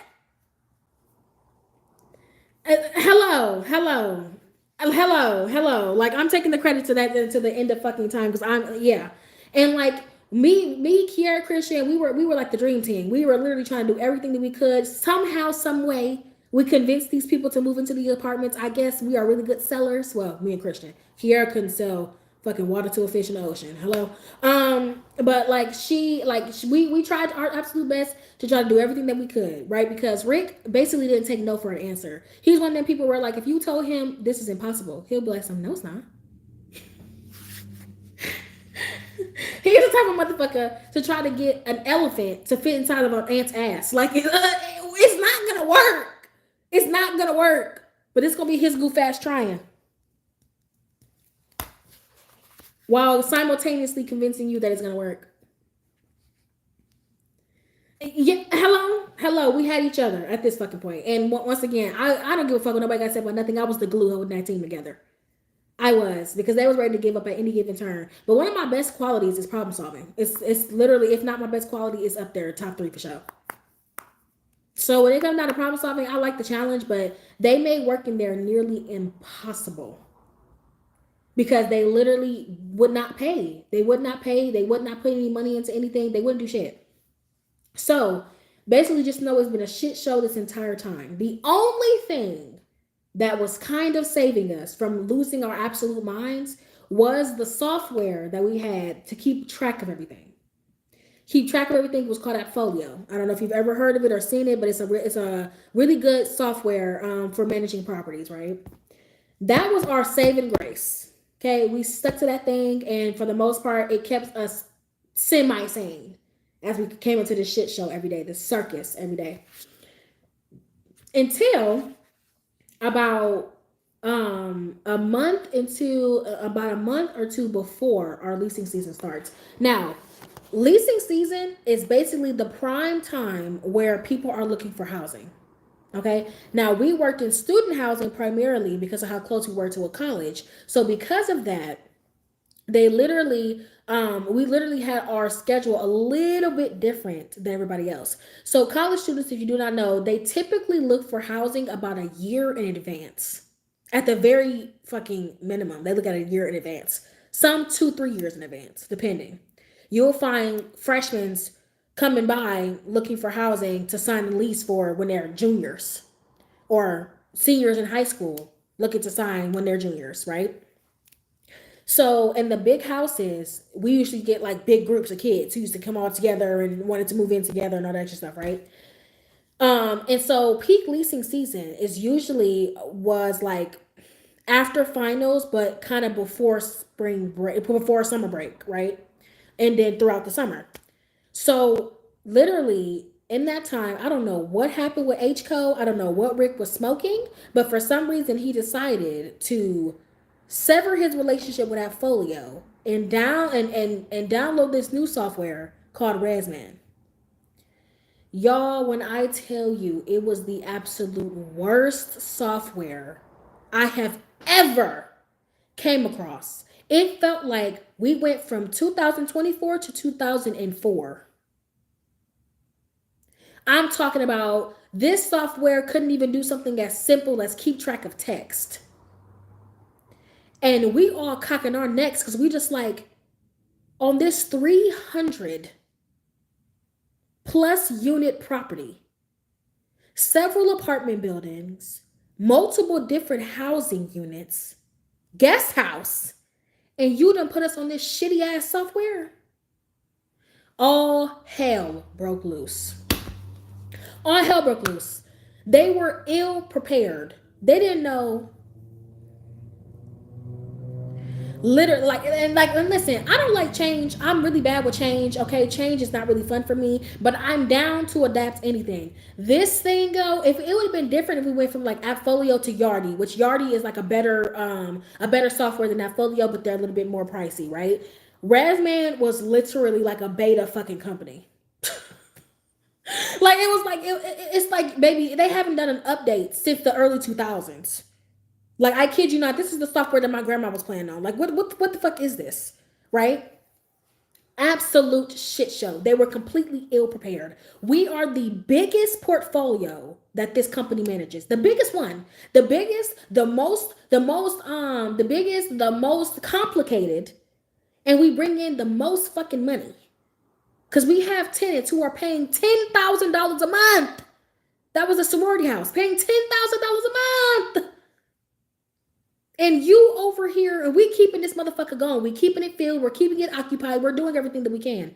And you buy us this raggedy ass software, lost our tenants' data. People couldn't pay their fucking amounts. We had a group that we had signed for something called a row house, which is basically a group. It's like a big ass mansion damn near. A big ass house with 3 levels. It had like 9 bedrooms in it. And it's like 4 of those connected to each other. Literally, we had a big group that was signed, ready to be signed for one of our row houses for the following year. They went and found other housing because they thought that they lost the house because we lost their information. Like the tenants couldn't pay, they couldn't log in, they couldn't see their rent, the balances were off. Like it was a mess. Corporate didn't know what the fuck they were doing. Literally, they went to like a training seminar like 3 months after we downloaded the fucking software. We got the software in April. They went to this thing in like June or July. We just like, y'all just now getting training? Why would you download a software that you didn't? Okay. And so the thing is, right, HCO manages, like, besides us, luxury properties. Luxury properties. HCO manages luxury properties, and they're barely getting traction. They will be struggling just to fill the tiniest shit. They'll be struggling to fill those apartments because, duh, you're charging $2,300 for a 1 bedroom. Who the fuck is looking for that? Right? So they'll be struggling like a motherfucker. So they wasn't really bringing in no money, you know, while we were constantly busy. We didn't get a slowdown period. We never got a slowdown period. We're moving in new students over the summer because, you know, school will start in August. Moving in new students, signing new leases for the following year, all this fucking shit, right? And then in the fall, well, you think you're going to get a break. Psych. You're not going to get any damn break because now we're doing pre-leasing for the following year. So let's just say we probably had a break in January when the kids was off on winter break. That's the only time we got a break. So basically, they made us the last wave. They started doing the transition to ResMan in like for the other properties, the luxury properties that were not nearly as busy and not nearly as big. Okay. Started them off in like January when the kids were all off school and stuff, right? And then did it for us literally like a few weeks before our leasing season started. And we were like, what the fuck are you doing? Why would you put us in the last wave? Y'all should have put us in the January wave when all of our occupants were gone. Why would you do this last fucking minute? It was a shit show. It was a shit show. Put us in a shitty situation, right? All this stuff was going on. So while we're trying to learn this software, where we lost stuff, the shit couldn't even do something as simple as notify somebody of a tour. We had to do everything manually. When I say everything manually, like AppFolio, right? If you scheduled a tour inside of AppFolio for somebody to see an apartment, it would notify them of the appointment through email and through text. It would send a reminder. It would also say, hey, are you still coming? And then you could say yes or no, and it would cancel or confirm it for you. ResMan didn't do any of that. None of that. So you have to remember, we had to manually remember everything. On top of that, AppFolio would notify, if it was an occupied unit, it would notify the tenant automatically. We wouldn't have to notify them. ResMan wouldn't even do that. We had to remember to notify the tenant, had to remember to message the prospect, to send a confirmation text and email to the prospect, all that. ResMan didn't do anything. Applications were a nightmare. AppFolio, you couldn't even submit an application without submitting some type of documentation, submitting some ID, putting in your social security number at the very least so we could run a background check. You could not submit an application for that. ResMan would just let anybody submit the application for anything. You didn't have to finish anything. You could put your name on the application and click submit, and that's it. What the fuck are we supposed to do with that? What are we supposed to do with that? No email, no phone number, no nothing. Why is this person even in here? Absolute garbage software. Garbage. I've never wanted to quit a job due to software in my fucking life. But this is the first time that I ever wanted to quit. Right? Making our lives 10 million times harder. I wish I could have a damn camera of all the fucking shit that was going on top of now this stupid ass software transitioning. Okay? At that same time, literally Kiara was leaving. Her last month was in May. We switched over, and like 6 weeks later, she left. Okay? 6 weeks later, she left. Now Christian became our new boss. He had no idea what the fuck he was doing. No idea what he was doing. But remember, he was doing all that nasty, ill-willed shit towards her. And just listen to all the shit that he had to deal with in the couple of months that he was the manager. Okay? First starting off, we had 2 girls who were like soccer team girls who were coming to school just for the sport, right? First girl moves in, toilet breaks, leaking everywhere. Okay? Guess who has to get called in the middle of the night to come and be there all night until they fix it? Christian. Then there was the other girl who was supposed to be coming, right? I was not aware of her. I did not know that she was supposed to be coming. But apparently, Ben, which was my coworker, and when Kiara left, Ben took over Christian's role. Christian took over Kiara's role. When Ben came, Ben apparently talked to this other girl who was apparently this old tenant. I'll just call her by her name. The first tenant name was Tess. The second tenant name was Brooke. Tess came, her toilet broke. Okay. Brooke was also going to be joining the exact same soccer team. Okay. Brooke messaged Ben, and Ben forgot about her. So like a week before she was supposed to move in, she's expecting to move into an apartment. I ran the move-ins and move-outs, right? The girl had no application. She wasn't approved. We didn't know have any income, and we didn't have a unit available for her. We didn't have a unit available for her. And I managed the move-ins and move-outs, so I'm just like, what? I had got like a call or something from her. And she was just like, yeah, I'm just, I haven't gotten an email or anything. I'm just waiting to see when I move in. I'm like, who are you? What? So we're scrambling, trying to find her an apartment to go into because we were not aware. And the only one that we could find, right? Apparently, Ben told her that, well, she was confused and thought that Ben promised her a unit. We did not promise. We don't promise ever, right? Because we never know how it's going to go. Availability can change at a drop of a dime. We've literally had people move, come in, apply, get approved, and move in the same day. So you just never fucking know real estate, right? We're scrambling. I had to talk to her sponsor on the phone because we had to move her into an apartment that was a little bit more expensive than the one that she was originally going for. So the one that she was originally going for was like, I think $695. It was like a small studio. We only had a primary studio available, a premium studio available, and it was like $750. Hello. A little too late, baby. Hello. So literally, we had to put her into a premium studio that was like $750. Now, no, the soccer team people, they have the money, but she was like, basically, she was mad because she was like, well, we approved her for this amount because they're paying her rent and her expenses. They're paying her expenses for her to become a player on the team. They were like, we paid for all these expenses already. We paid for everything already. What the fuck? Like, what you want us to come out of more money now? And I'm just like, ma'am, I was not a part of your original conversation. I don't even know who she is. I'm sorry that you feel that way, but this is all we got. Moved her into her apartment, and her toilet broke. Her toilet broke. So guess who they called again? Remember, Christian lives on site.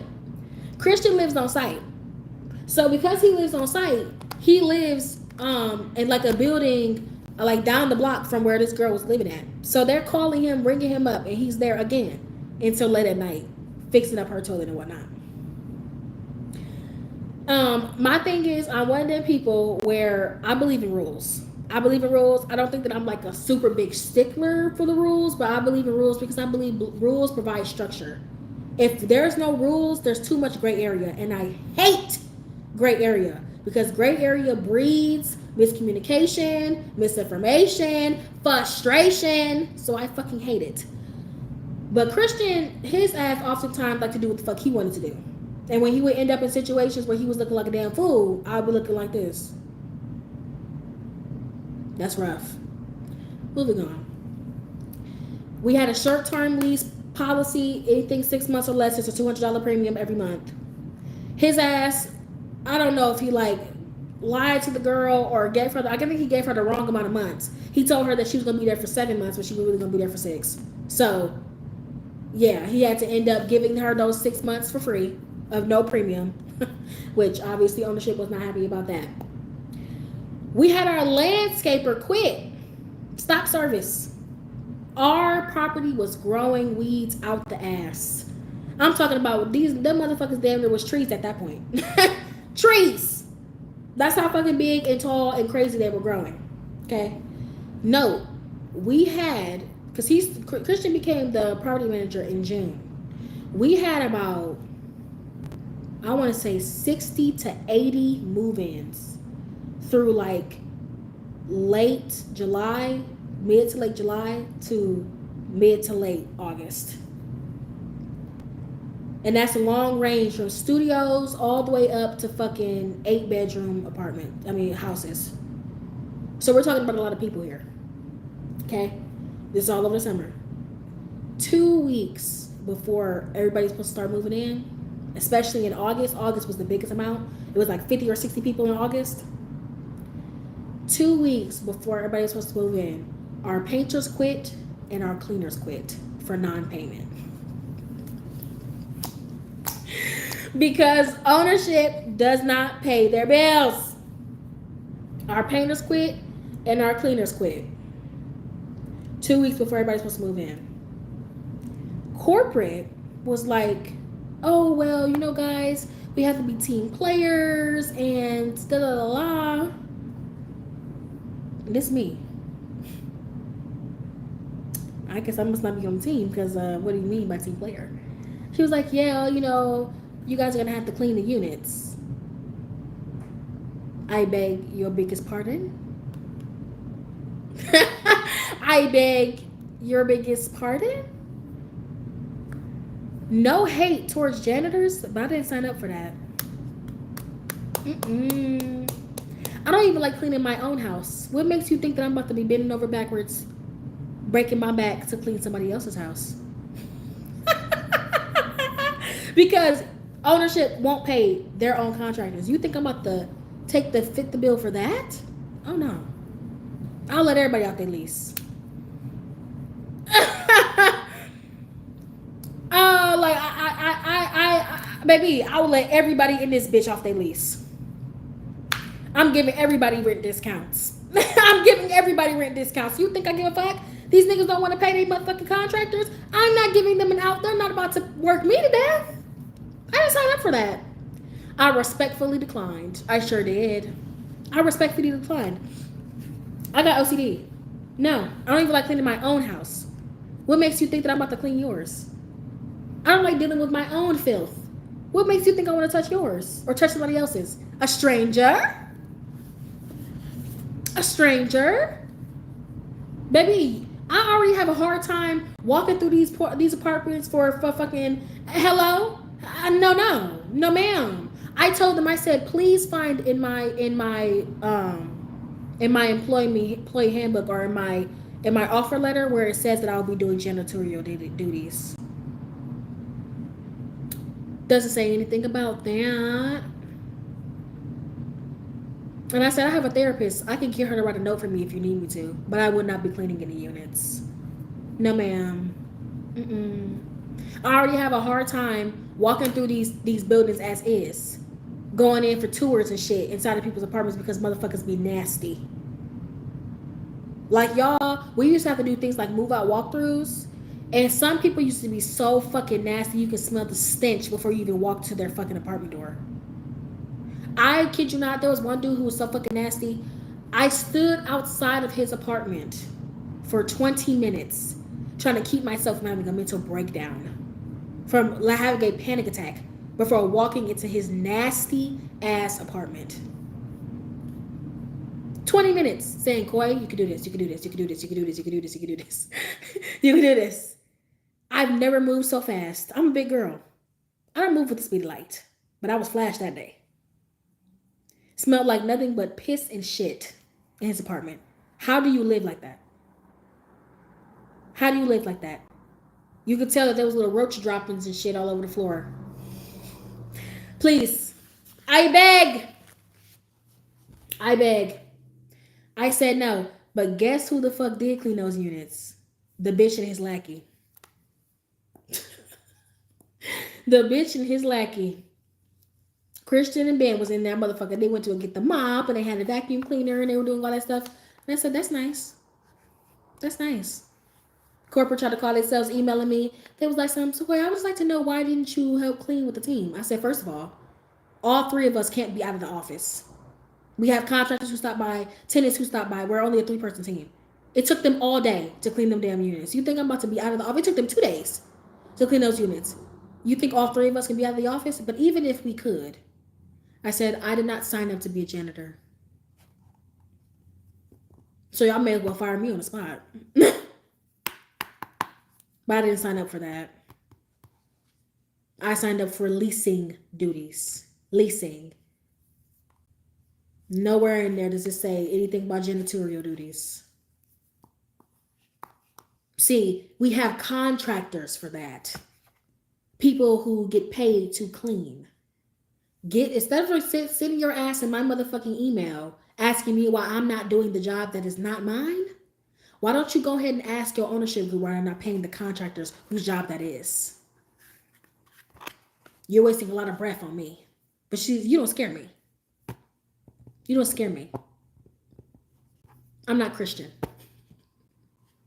I'm not Christian. Not to toot my own motherfucking horn, but I'm meant for greatness.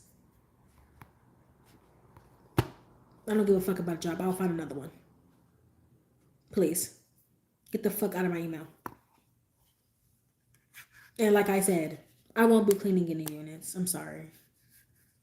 I didn't sign up for that. If I was aware that my job would have included janitorial duties, I would have looked for another position. That is literally what I told them. If I was aware when I got hired on as a leasing agent, which is the person who sells houses, not cleans, sells houses and apartments. If when I got signed on as a leasing agent, if I knew that part of that was gonna be me being a janitor, I would have looked for another position.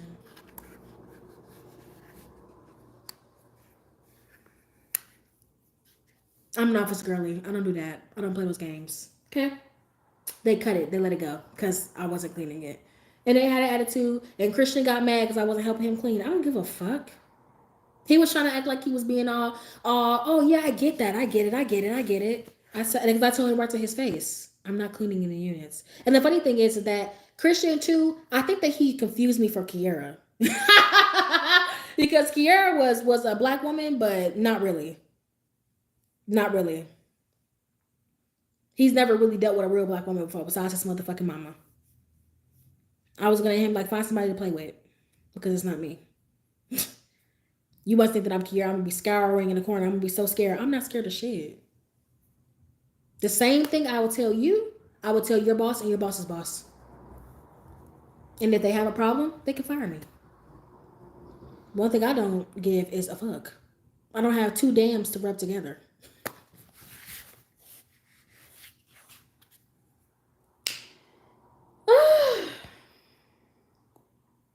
Continuing down the list.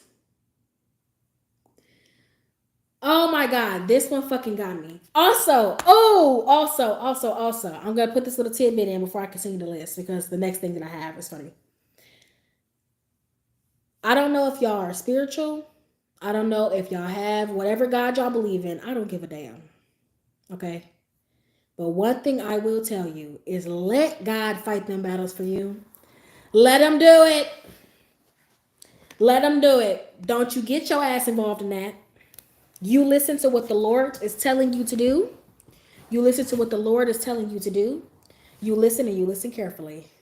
And you watch. You watch as he shows up for you. You watch. One thing I know, one thing for certain, two things for sure. God don't play about me. Every single one of these things on this list that happened, all the bad things that happened, I was basically unscathed by. The only thing that I had to deal with was the Brooke situation, which was small. All I had to do was be on the phone with her sponsor. That's it. That's all I had to do.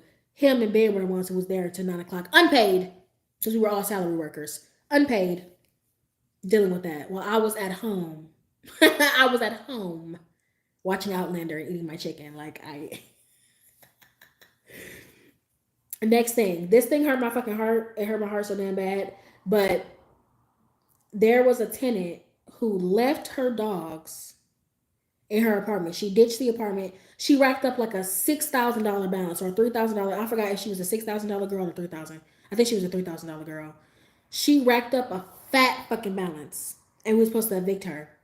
And I was supposed to go to her apartment and basically notify her that she was being evicted, right? Because she wasn't responding to our texts, she wasn't responding to our emails, she wasn't paying her balance, she wasn't doing anything, right? That happened for a couple of weeks. Basically, the day I was supposed to go to her apartment, I ended up being moved to go hand out and put up flyers for some properties. I had made flyers for the portfolio. I had made a whole bunch of flyers for some units that we need to fill, and I was going out and sticking them up on places and handing them out, around college campuses and whatnot.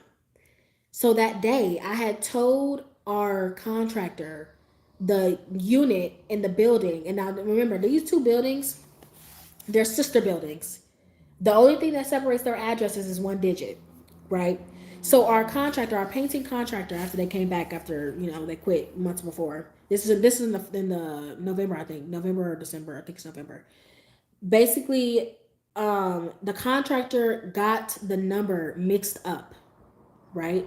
He was supposed to go to building number A, basically building A, Unit 207. But he went to building B 207, which was the girl who was supposed to be evicting. He like knocked on the door, he opened it because he had the key. He opened it. This girl, and this is sad, y'all. This girl left her 2 baby puppies to die, to starve to death. She abandoned the apartment and didn't even notify us that she had dogs. So he walked in and sent a picture to me of like this poor baby was nothing but skin and bones, quite literally. It was 2 of them, but the other one I couldn't see in the photo. But one of them was just outside of their crate. Nothing but skin and bones. You couldn't even see it. Like his eyes were gone. Tongue, everything was gone. Besides his fucking bare skin and bones. And Laura knew I wouldn't be able to handle that. I am an animal lover. I love animals. And they were 2 pit bull like puppies. Like they were like not necessarily puppies, but they were like juveniles. Like maybe a year old. Maybe a year old. But they couldn't have been much older than that. They were small. They grabbed her ass up the next day. Snatched her ugly ass up the next day. I was pissed. But I didn't have to deal with that though. I didn't have to deal with it because I told them, listen, one thing about me, I don't mind being emotional. Call me a girl. I don't give a fuck. I would have been sobbing. I would have been sobbing because pit bulls are my favorite breed. They're my babies. Like I adore them. They're literally everything to me. And I can't wait until I can afford one so I can have one of my own. And he's gonna be a rescue. But like that shit tore me up. I couldn't imagine like seeing that in person. I had to instantly click off the photo when I realized what I was looking at. I was like, fuck no. I was like, how the fuck? I said, how? That I was like, who apartment are you at? Because that doesn't look right. He was like, I'm at building B. I said, no, you're supposed to be at building A. Literally, they're so precious. I said, bitch, you literally could have just let us know that you had dogs. Because we were texting her, emailing her back to back to back about her balances. She had ditched the apartment probably like 2 months ago. A month or 2 ago. You could have told us that you left them. You could have told us that you left them. You could have left the door open. You could have let them outside. You could have done anything. But you left them there to starve? Like the second one that was found in their crate, he was stuck in his crate. He was digging so fucking far down trying to get out of his crate that he left like a big ass hole in the floor. They are so sweet. I'm like, bitch, you could have literally we called the police on her goof ass. She got nabbed up the next day. Because you literally did not have to do that to them. Baby, I couldn't even afford them. I would have figured something out. You could have just texted me back when I was texting you about your balance and let me know that you let your dogs. I would have went to go figure something out. I would have went to go get them my damn self. But you left them there to starve to death. And we asked the neighbors, and it was like, y'all didn't hear them barking? Y'all didn't hear them doing any of that? And they said, yeah, but we just kind of figured that they, was fine. We just thought that they were just being dogs. Dogs bark. Dogs scurry around. Dogs scratch. That's what they do. So we didn't think anything of it. And I was like, and I'm just like, though, I hadn't been in the building in a long time, right? Probably like 3 or 4 months. I hadn't been in the building in a while. And I said, but y'all didn't smell the decay? My coworkers, Ben and Christian, when they got to the building, they said you could smell the decay before you even walk up the stairs. Y'all didn't smell it? And it was like, I was like, oh God. So didn't have to deal with that. Crazy. One of our buildings, like I said before, ownership skipped out on paying for the stuff that was actually important, like electricity and plumbing. Okay.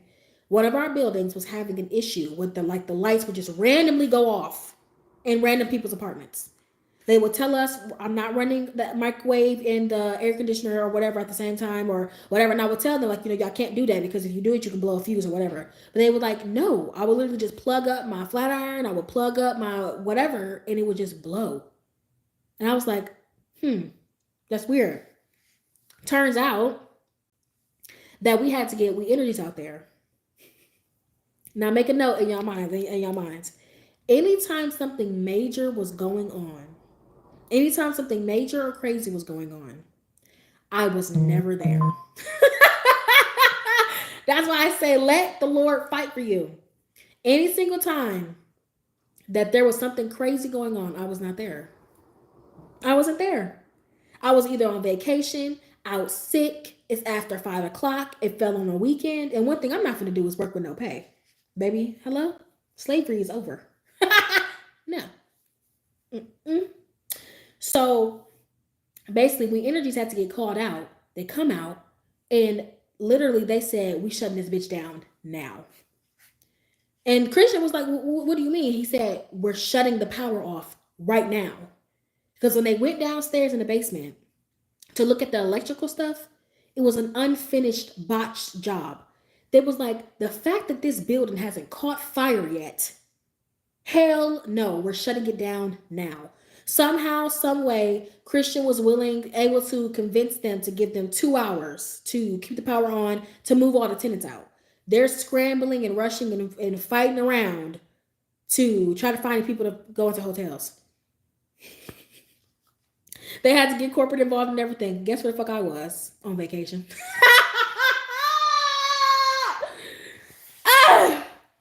Vacation. On vacation in a whole different state. Not even worried about it. Hello? Had to scramble, going through people's shit, finding out that people had dogs when they wasn't supposed to. All types of stuff. Then we had, the list just keeps on going. Then there was another resident where her bathroom ceiling caved in. Her bathroom ceiling caved in. Caved in. And I don't know where I was. Somewhere at home. Thank God she wasn't hurt. She was sitting in her room. She had a studio. She was sitting on her bed in her living room or whatever. Her studio area when she saw her bathroom stuff cave in. They had to let her off the hook, let her out of her lease. All that money. Ownership was not happy.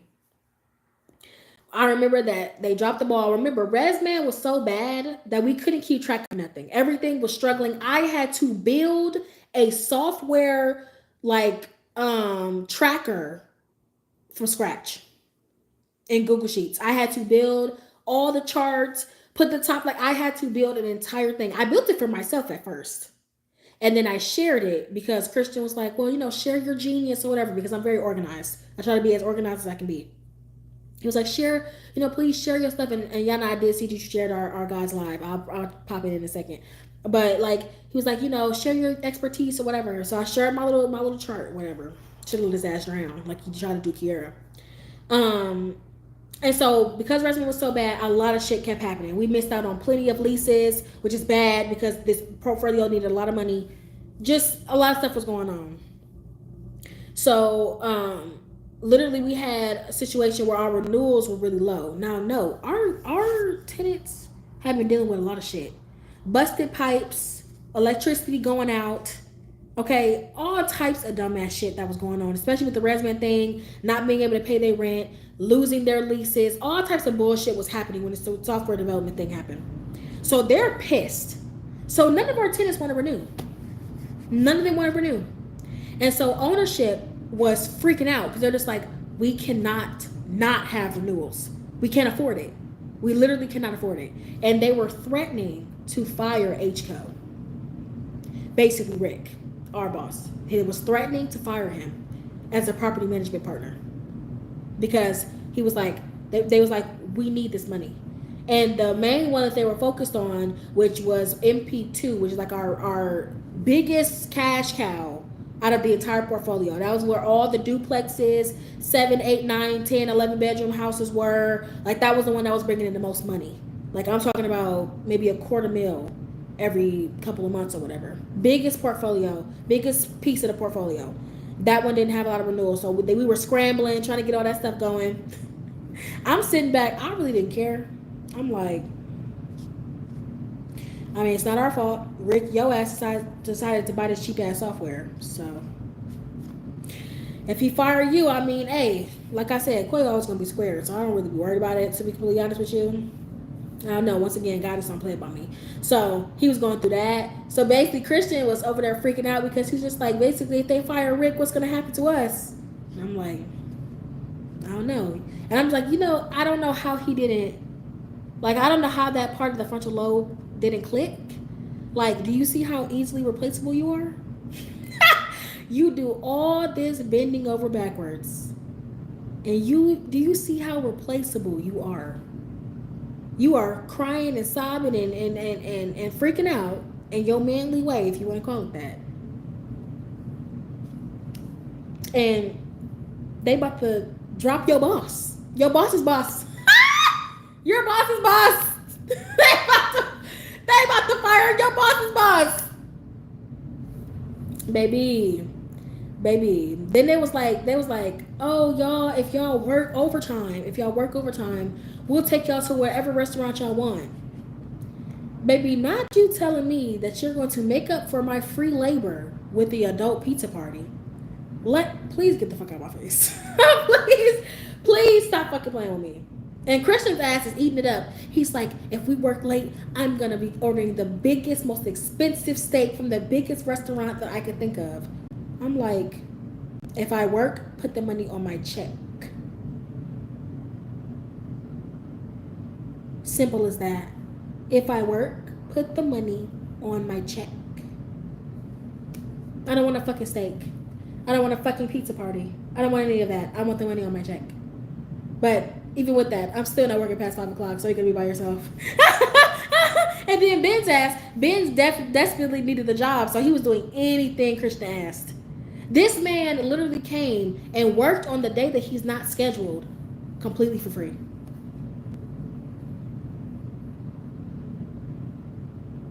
Literally. I don't give a fuck. Fuck that food. I can buy my own pizza and have my own pizza party at my house. And then my thing is, what did I do to deserve a dinner out with y'all? That sounds like torture to me.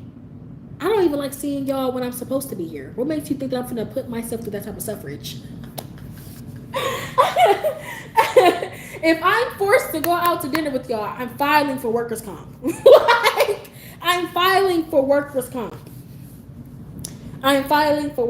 I'm not. Why would I put myself through voluntary suffrage? Voluntary suffrage? No. Not for me. Not for me.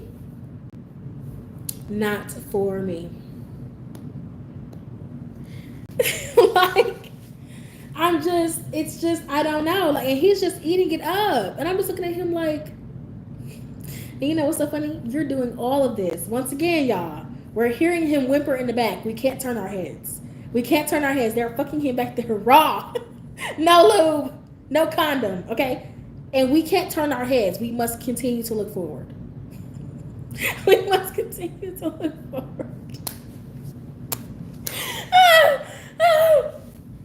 Oh my God, he's taking one for the team. We must continue to look forward. What does Dr. Umar say? We must stay focused.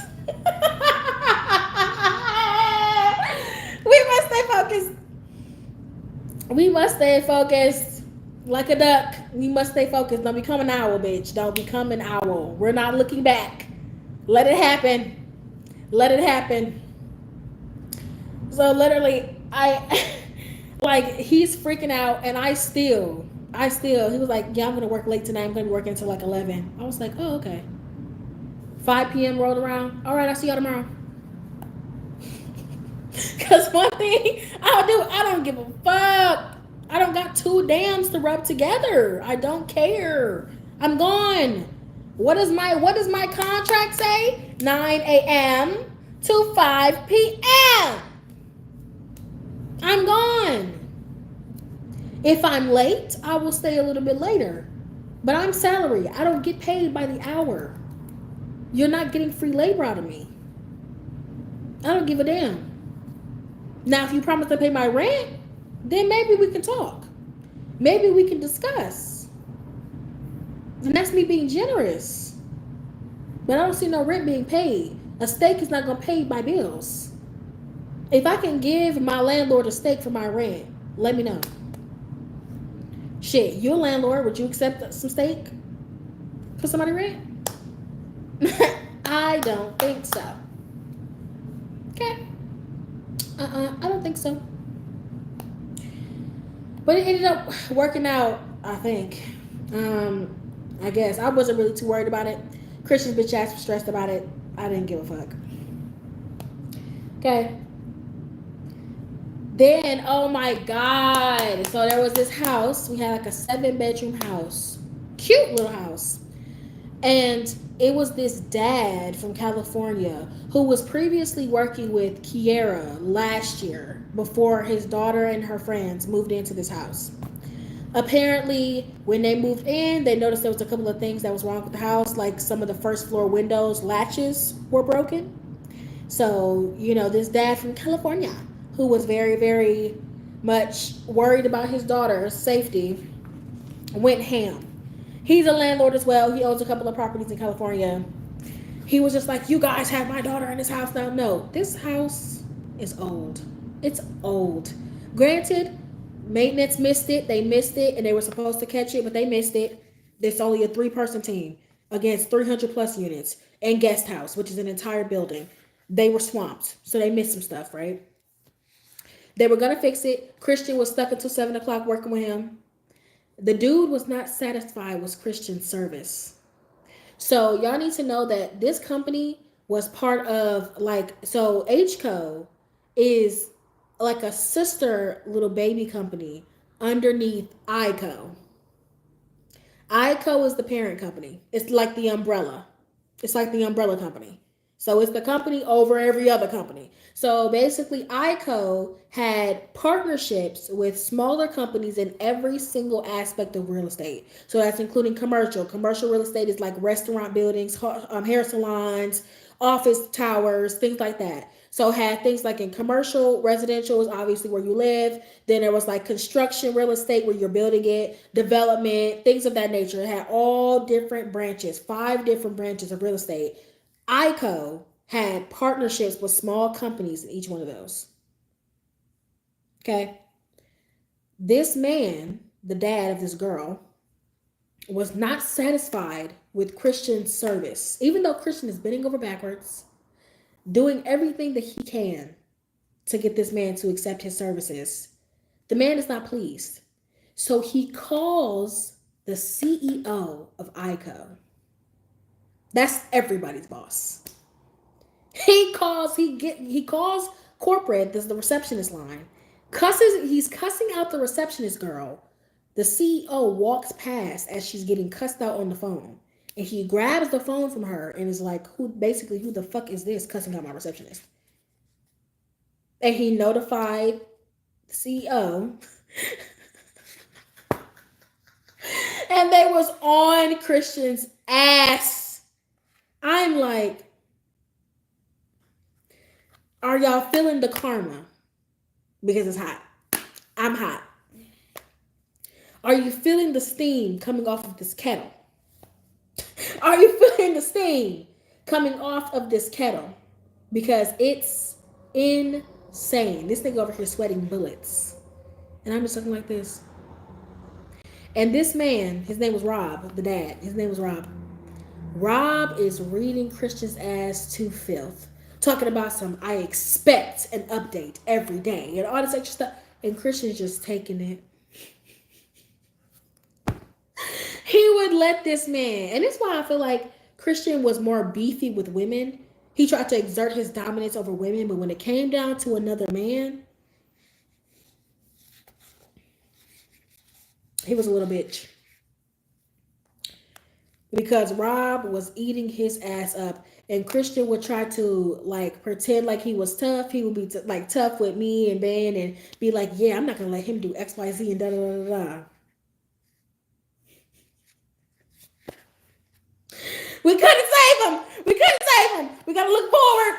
We gotta look forward. We have to look forward. We must continue to look forward. Baby, what? Dominance? Exactly. Had him by the balls. Oh, he would be like, yeah, he's not gonna talk to me like that, and he's not gonna let me do XYZ and da da da. And I would come back the next day. And I would be like, so did you tell Rob off? He'll be like, well, I get it. He's a dad and he's worried and all that. So you did what he told you? He was like, Yeah, you know, customer satisfaction. This nigga basically just called you his bitch and told him to give him hourly updates or else. He basically told you to bend over and spread them. And you just I just read the comment. I just read your comment. I cannot. Literally, he spread his cheeks in the back. It was over. You hear him whimpering in the corner. There's nothing you can do. There's nothing you can do. He willfully walked over there. There's nothing we can do. I tried to be like Christian, Christian. He's just like, it's not gonna happen. We're gonna be fine. It's gonna be. I got it. Oh, all you hear is this.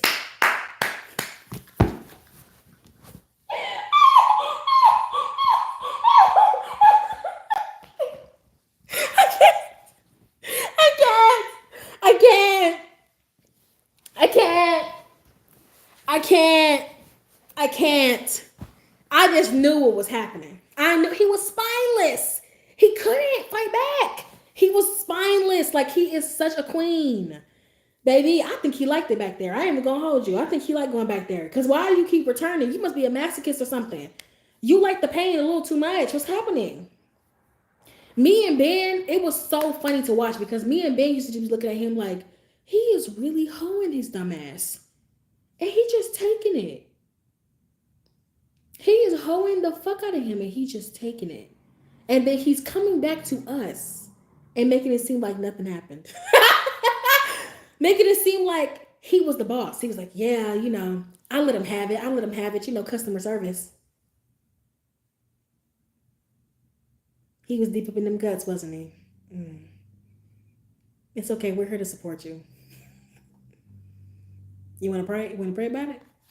It's okay. I understand. I understand. There's hotlines for this.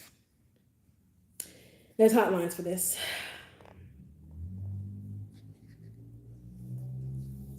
It's all right. It's all right. Eventually, he got him okay, but then Rob ended up showing up in person. Oh, y'all should have seen it. Y'all should have seen it. It's one thing to get your ass handed to you over email, phone call, and text. But to watch this man fuck you live, it's just too much. In the flesh, he hopped on a flight and handed him his ass on a platter. I'm talking about, he was like, yeah, I'm gonna go out here. I'm gonna go out here and I'm gonna give him, you know, 10, 15 minutes. This needs to be fixed. This needs to be fixed. This needs to be fixed. Oh, y'all going to do XYZ. Or I'm just gonna go get the CEO on the phone.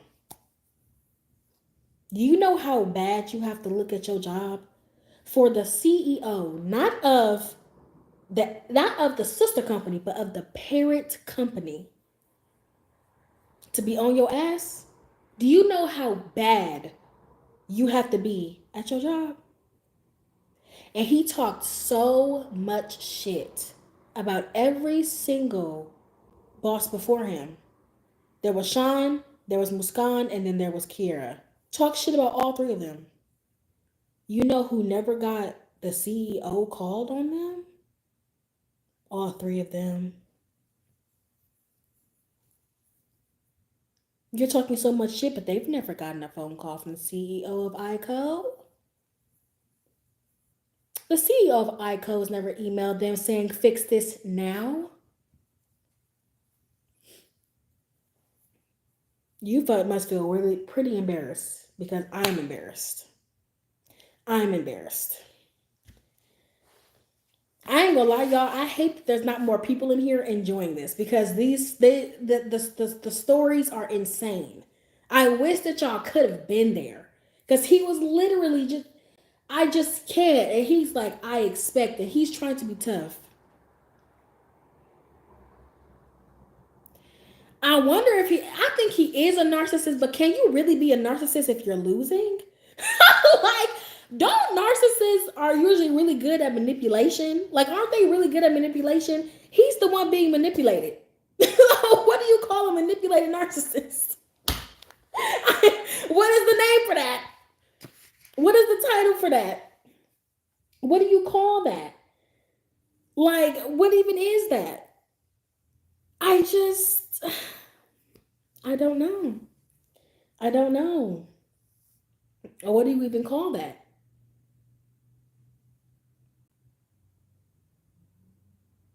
A conundrum. At this point, it's a conundrum because what I don't know. What do you call that? What do you do with that? It's like he was manipulative to those he thought he could control because he couldn't control me. He couldn't control me. I me. I me. I me. I me. He couldn't stand that I didn't do his bidding. Now, one thing about me, I'm gonna respect my superior. I'm gonna respect you when you make sense. When you don't make sense, well, I mean you got a problem. And the funny thing was, is like the way that he felt about corporate with Kiera is, basically how Kiera felt about him with corporate is how now he feels about me with corporate. See, Kiera couldn't do anything to him because he had a strong, fun relationship with corporate, and they were all having a good time, and everybody was having all, they had their little relationships and shit. But see, the difference between Kiera and him with corporate and me and him with corporate is that I don't have a strong relationship with corporate, but I don't give a fuck about your relationship with corporate. That's the difference between me and you. So you feel the need to have fun with them and kiki and all that extra stuff. But the funny thing is that if me and you started at the exact same job at the exact same time and had the exact same experience, I would have gotten this job above you without me being that little bitch. You're threatened by me. He was threatened by me. So he would try to do that little sneaky shit where he would try to go behind my back and report me to corporate, and he would try to like smile in my face and stuff like that. Like, for instance, the thing about the cleaning units, right? Our corporate team only asked me about that because he notified them. And I was direct and I asked him, I said, "Did you tell them that I didn't clean the units?" And he was like, "Oh, she asked who all cleaned, and I just said that it was me and Ben." And I was like, "Oh, okay. Sweetheart, I see right through you. They can't fire me because I refuse to clean units. It's not in my job description." See, you think that you're smart, but I'm a genius. like you think that you're going below the belt, baby. I'm at your ankles. Like you, baby. I know how to cover my ass. And little do you know, I know things about you, sir. I know things about you. You talking about me not cleaning fucking units while your bitch ass over here doing drugs in the office.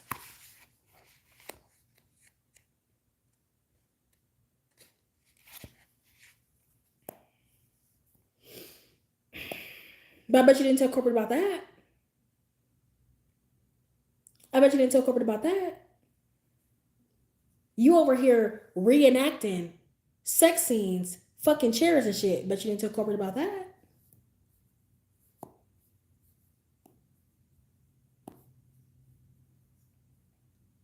You're over here disappearing for an hour or two, going over to your apartment to start up a roast and clean. I bet you didn't tell corporate about that.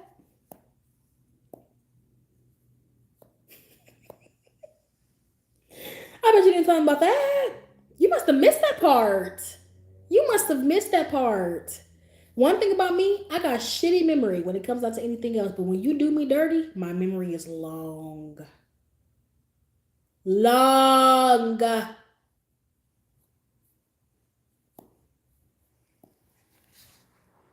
you didn't tell him about that. Interesting, interesting, interesting, interesting, interesting, interesting, interesting. Didn't tell them about that. The fact that you had us taking shots of tequila in the office. Bet you didn't tell them about that. It's a lot of things that you let slide. The fact that you're acting out outside of fair housing, doing shit for one tenant that you wouldn't do for the next, when that's literally against the law. Bet you didn't tell them about that. See, baby, my memory is long. And one thing about me is that I like to control the narrative. So I'm not going to act the fool in the office. I don't need to. I don't need to. See, the funny thing is that you have to be fake personality nice and people like you. People like me just because I'm me. Just because I'm me. I know how to communicate. I know how to articulate myself. I know how to communicate and accommodate for myself. Little do you know. There was a time, y'all, where like when the whole renewal thing was going on, where basically the owners was threatening to fire HCO. When that was going on, there was a situation. I managed the parking of my property, at the property, and there was a situation where basically corporate went over my head to accommodate a tenant for parking when they weren't supposed to get it. I offered it to them. Basically, the way that I would do it, because our parking lot was so limited and people paid for parking, the waiting list was pretty long. So I would give people 24 hours to notify me if they wanted parking, and then another 24 hours after they said yes to sign their parking document.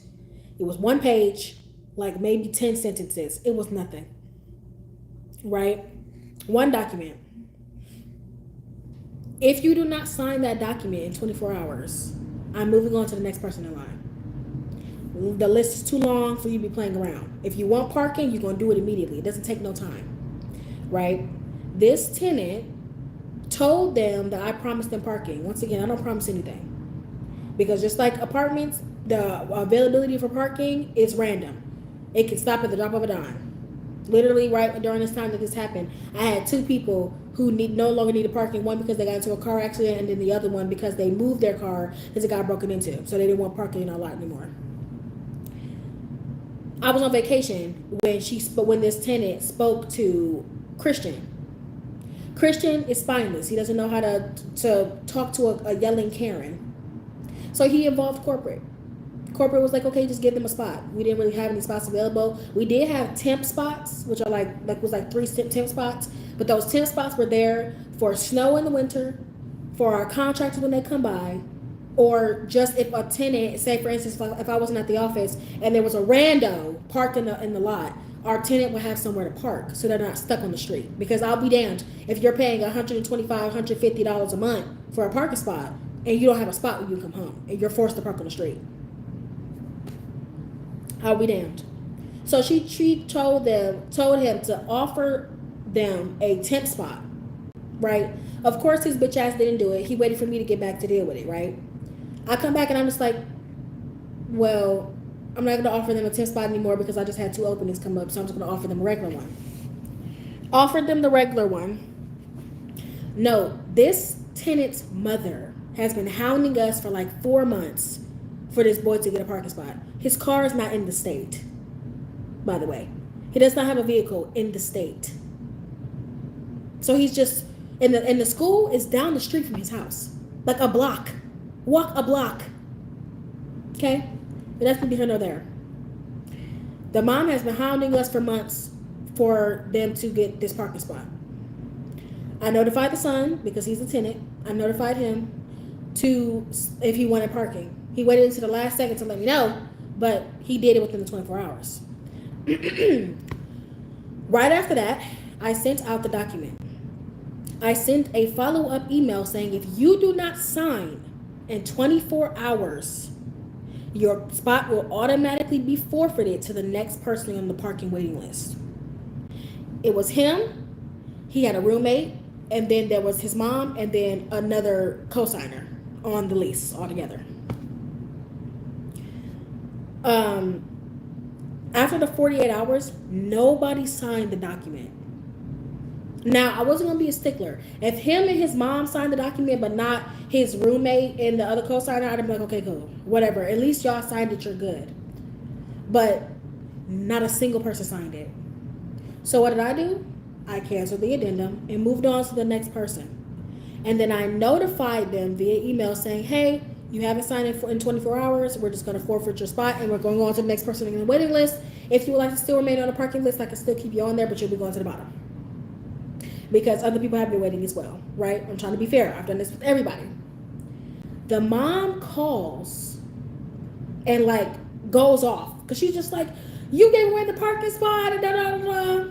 And Christian was like, oh yeah, tells Elena, which was our direct boss, Elena said to give her a spot, so we're just gonna give her one. And I was like, I offered them a spot. They didn't sign for it, so now we're moving on to the next person.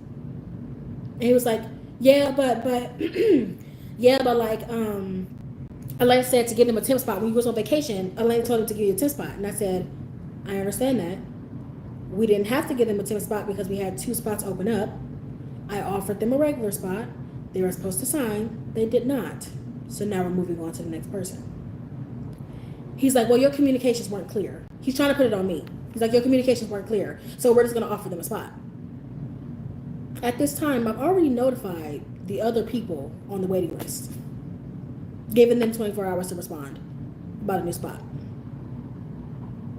He's just like, well, this is what corporate wants. I'm like, no, corporate wanted to give them a temp spot because there was no spots available, but there were. And once again, I offered it to them and gave them the same amount of time as anybody else to sign this 1-page document. And it's a DocuSign. You just gotta go in there and sign, done. That's it. It's a digital sign. It takes 2 seconds, quite literally. This document takes, what, 2 minutes to read? Maybe?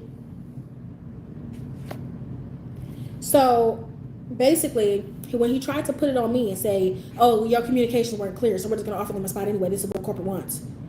He tried to walk off, and he was sitting next to me at first, and then he got up and sat, like, across my coworker.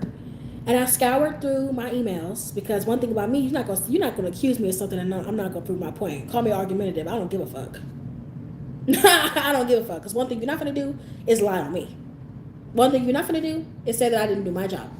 One thing you're not going to do is say that I did not communicate properly. That's not me at all. That's not my MO at all. Hello? So I scoured through my emails, and I looked through and I said, Christian, I'm not sure what email she showed you or what you read, but nowhere in my emails does it say that I promised her parking. Nowhere. So I'm not really sure how we still owe them a spot, or how y'all came to that conclusion the first time. Why you had to include our portfolio manager in something as small and anal as parking, I don't know.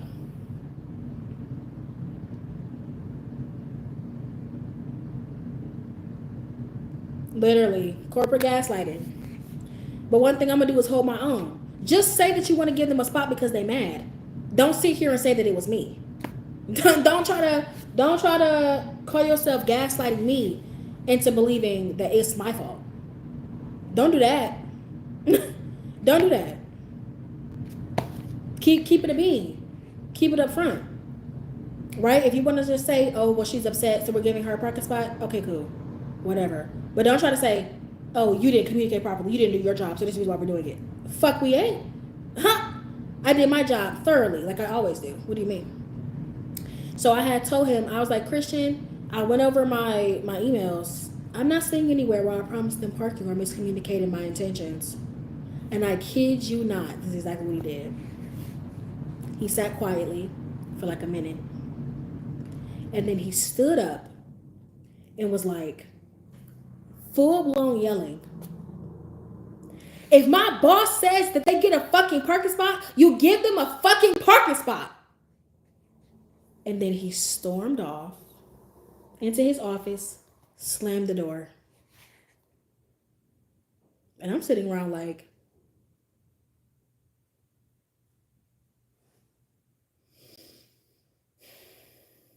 I didn't know that we threw tantrums at work. This is the same man who used to call Kiera emotionally unstable. The same man who used to say that she can't hold her own, she's a crybaby, all these things. The same man. And you just threw a tantrum in the office? No, yeah, that was a few days later. That was like a few days later, the next Monday. Because this happened on a Friday. This was on Monday. He did the blasting music thing. Sat in his office for like 20 minutes and was silent. Now, no. Me, exactly. My thing is, right? I like to control the narrative. So I'm gonna sit pretty. I'm not about to act like that in the office. I'm a lady. I'm classy. I don't do that. I don't I don't act a fool in the office. And the way that I see it, a man who has to do that, which by the way, Christian is taller than me and he got a beer belly, right? Men who have to do that, if you gotta yell to get your point across, if you have to scream and shout to feel big, this is how big your ego is. Because here I am sitting here calmly, peacefully, calling you out on your shit, of course, because I have the receipts, of course. You're you're this big. You're a tiny, tiny increment little man. You're an itty bitty little man. That's unfortunate. That's unfortunate. So what I do? I sit there quietly. Hello? Hello? Hello? Hello? Hello? Okay? Like the fucking genie. Big, big, big, everything else. Tiny, tiny, tiny living space. Little peen.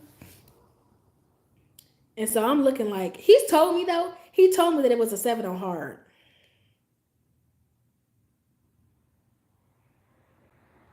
This was right when he was reenacting his sex scene, by the way. He told me that. So I'm like, I'm sitting there, right? And Ben is mortified. Ben is looking at me like, and he's a little white boy. Literally, he's a little white boy. Ben's a little white boy from the suburbs. So he looking like, I'm like, I didn't know we do tantrums at work. Okay. This was back when we was kind of like, this was back when we were kind of like, cool, cool. This was back when we was kind of like, cool. I wasn't expecting the reenactment, but he was basically explaining to me, side story. He was basically explaining to me about a time where he dated, had sex with a girl who had a loose cooch. Because I was kind of explaining to him that like, there's no such thing as a loose coochie.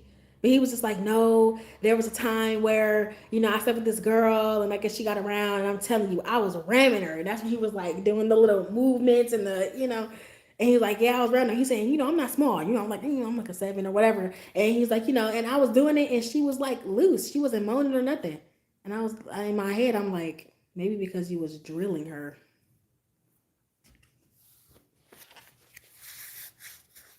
Maybe because he didn't know how to actually properly do it. His ass looking like, when you used to set your Barbies up? Silly Billy, I don't know if you're a girl or a boy, my bad. But if you ever played with Barbies or seen a girl playing with Barbies, when you set your Barbies up and then you push their booties down, that's how he looked. Like like a, you know what I'm saying? Like that. I was like, okay, you're a girl, perfect. A little bit better. Red flag still with. Hello, red flag still going. But that's how he looked. That's how he looked. And I was just like, okay. But literally, he I literally was looking at Ben and Ben was looking at me like, what the fuck just happened? And my main reason, right? Once again, I like to control the narrative. So I'm not going to react to what you're doing. Mainly because I want to make sure that I hold all the cards, which I did, by the way, which I end up using for later on, right? So he literally pulled that, right? He sat in his office for like 20 minutes and then he came out. He came out and he was like, not even really acknowledging me. This was his apology. He comes out and he was just like, I'm going to run over to get my lunch. I'm going to write in an email that I apologized and that what I did was wrong. And then hopefully we can move past this. And I looked at him just like this.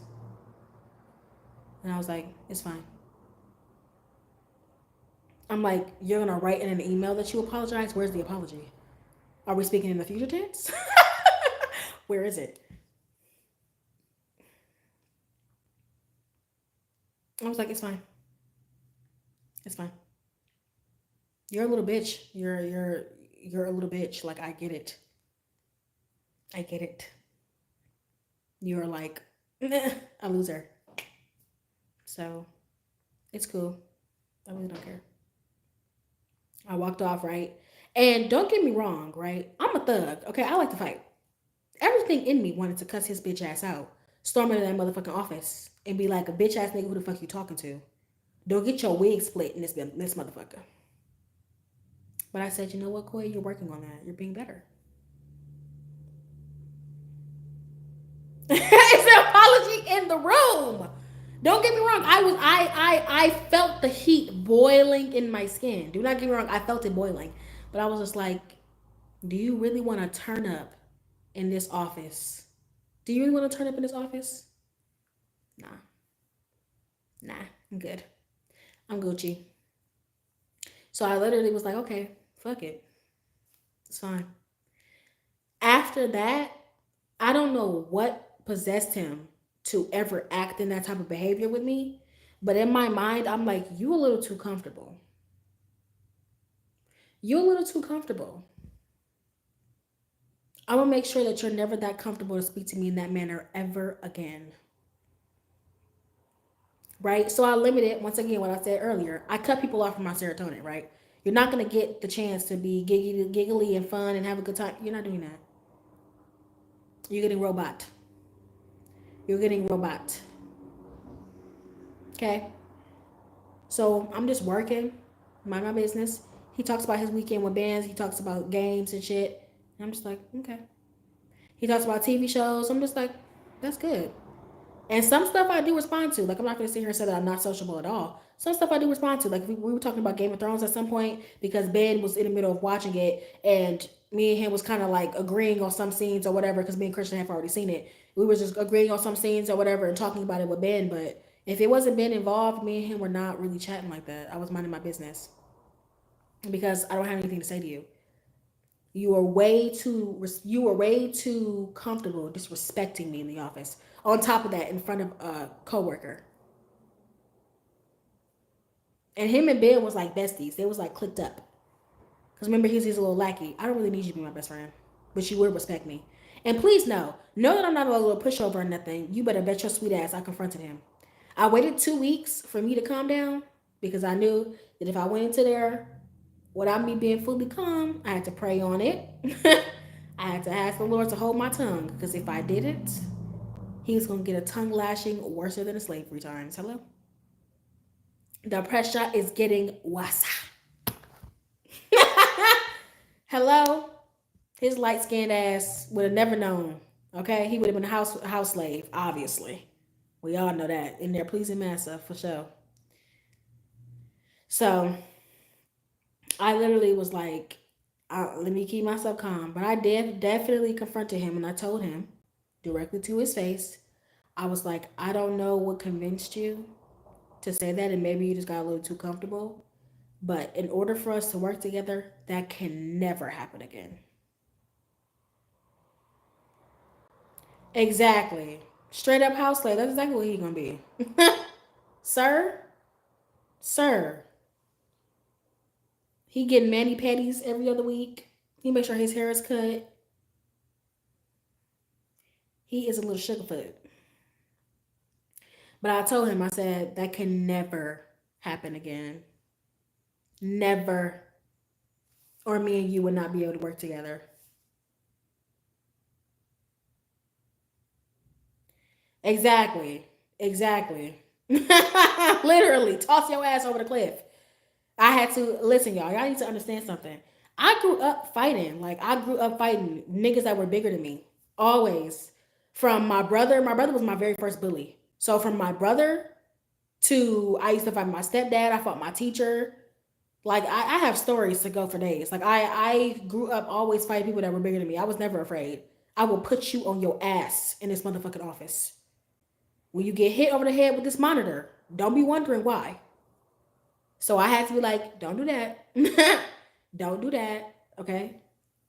Just address him like the professional that you are. Don't even give him the time of day. Don't even give him the satisfaction because he's already afraid of you because he can't control you. That's what it is. He can't control you. You aren't Ben. You're not afraid of him. You're not afraid of corporate. You're not afraid of anything.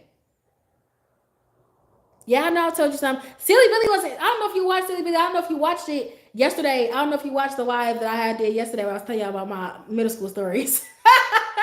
But I've always been a champion. Like this is something that I do. I don't mind fighting. Truly, I don't. And I grew up in a ribbon family. Like my siblings, especially my brother, he was a ribbon type. You have to be ready, on guard at all times. You don't want me to get me started because I have a vicious tongue. I really do. I will be sending you home to your fucking mama crying with a knot on your fucking head. Please don't play with me. Please don't play with me. And it's not something that I play tough or anything like that. I'm really about that. And when he yelled at me like that, I ain't gonna lie.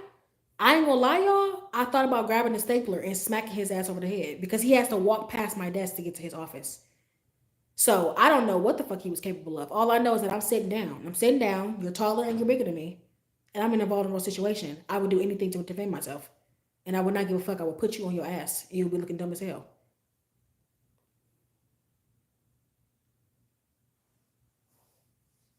So literally, he pulled that. He pulled that. Okay. And after that, no. You've gotten to the point, like I said, he's done shit in the past, but they were small things that, once again, I've confronted him about it before. Because one thing I'm not going to do is lay down and take it. You're not going to talk to me like you ain't got no sense, right? You better find your sense. You better find your mind before I find it for you, right? So after I handled that, addressed him, right?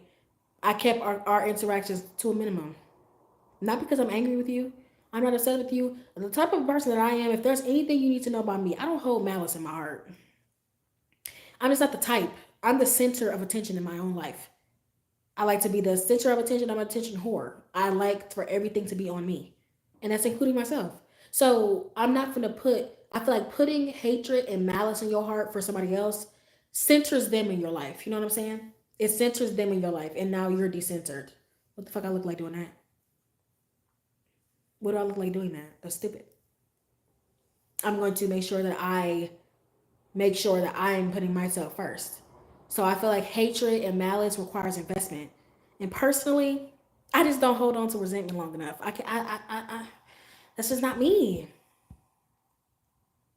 You gotta go listen. Go back to the video. It's up there. It's in the lives portion. It's in the lives portion of the YouTube thing. But just go back and watch it. It's a long video, but you'll hear some of the crazy stories that I did.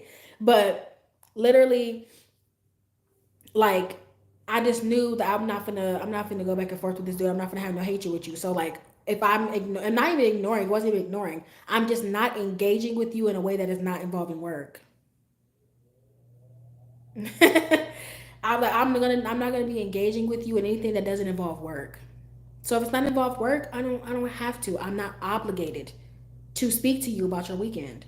I'm not obligated to speak to you about your life. That's not part of my job. Part of the job description did not say listening to your property manager talk about their weekend. Look in the handbook and let me see where it says that at. It doesn't say anything. Me not talking to you about your weekend is not hindering our work efforts. If you're afraid to approach me because you know what the fuck you did, that's the issue between you and God. If I want to sit here and work quietly, I can do that. I have every single right to do so. And you can't force me. I can walk in and say, hey, that's it. You speak, I speak back. I say hello, I say goodbye. What more else do I need to do? Trying to label me as somebody who is not a team player. No, it's not that I'm not a team player. You on bullshit. And I'm not fucking with it. That is what it is. So, and the thing is too, right? I follow somebody named Cupid on TikTok. And she's always talking about playing the corporate game. And, you know, if you're not playing the corporate game, if you're saying you're not playing the corporate game, then you're losing because everybody else is playing it.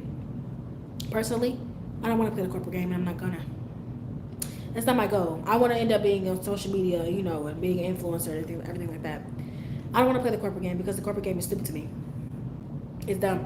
Why are we all sitting around here pretending to like each other? Just do the job. Just do the job. Do the job. If you don't fuck with them, you don't fuck with them. Just do the job. Now, don't be petty.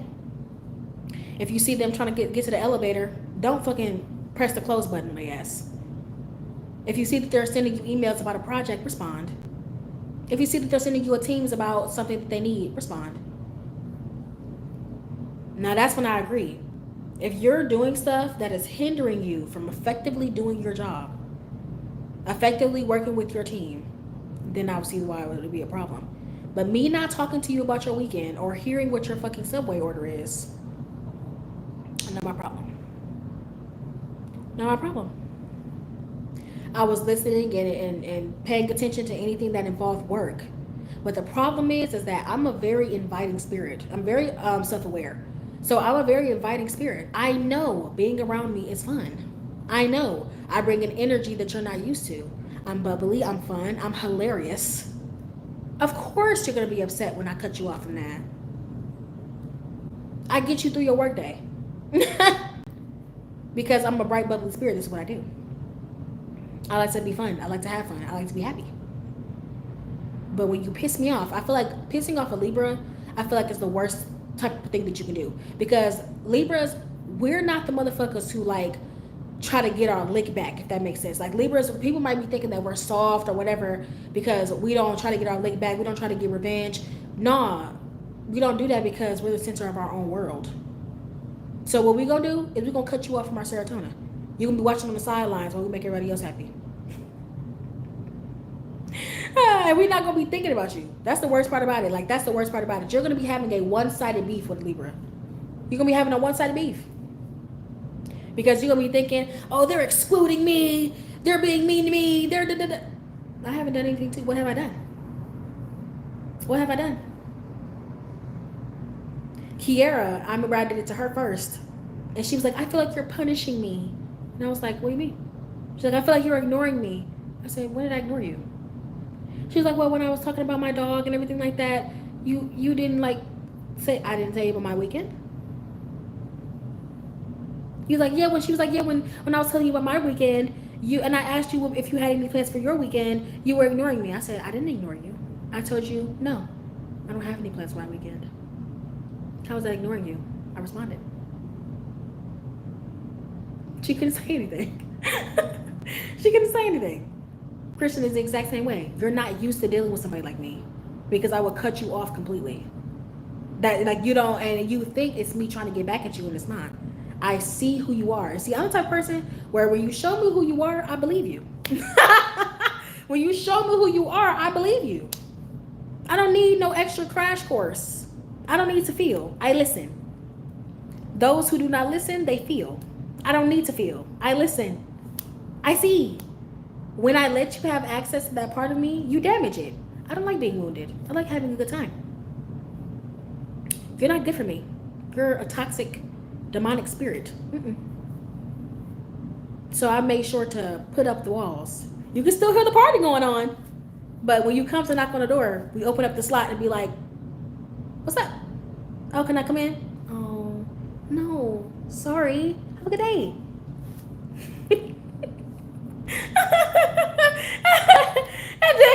And the thing is that you can keep on knocking and we're going to keep on answering the slot. We're going to keep on answering the slot. We're going to open the slot. Oh, no. Sorry. We're having a good time. You'll look and be like, it looks pretty fun in there. Yeah. Want a muffin? There you go. Hey, get some water. Here's hydration. Like, and it's no malice at all. No malice, no anger. We're not angry with you. We understand what's happening here. We understand. Like, oh, poor baby. That's okay. I'm sorry about that. I'm sorry that you got yourself kicked out. That's unfortunate. I'm sorry that you got yourself kicked out. That's unfortunate. I'm sorry. Yeah. And so that's why they'll say, oh, you're not a team player. And so like HR tried to call themselves, like when Kiera tried to call herself reporting me to HR about that the first time, right? And I was just like, I told them the same thing. No, I'll just be sitting quietly. When they'll be like, that's it? Yeah. I'll just be sitting quietly. You hear that? The tiny violin. Like, that's what it is. You're getting a completely 180. You're used to me coming in and being like, good morning. Let me tell you what I did this weekend. Like that's what you're used to me doing. And this time I'm doing, hey.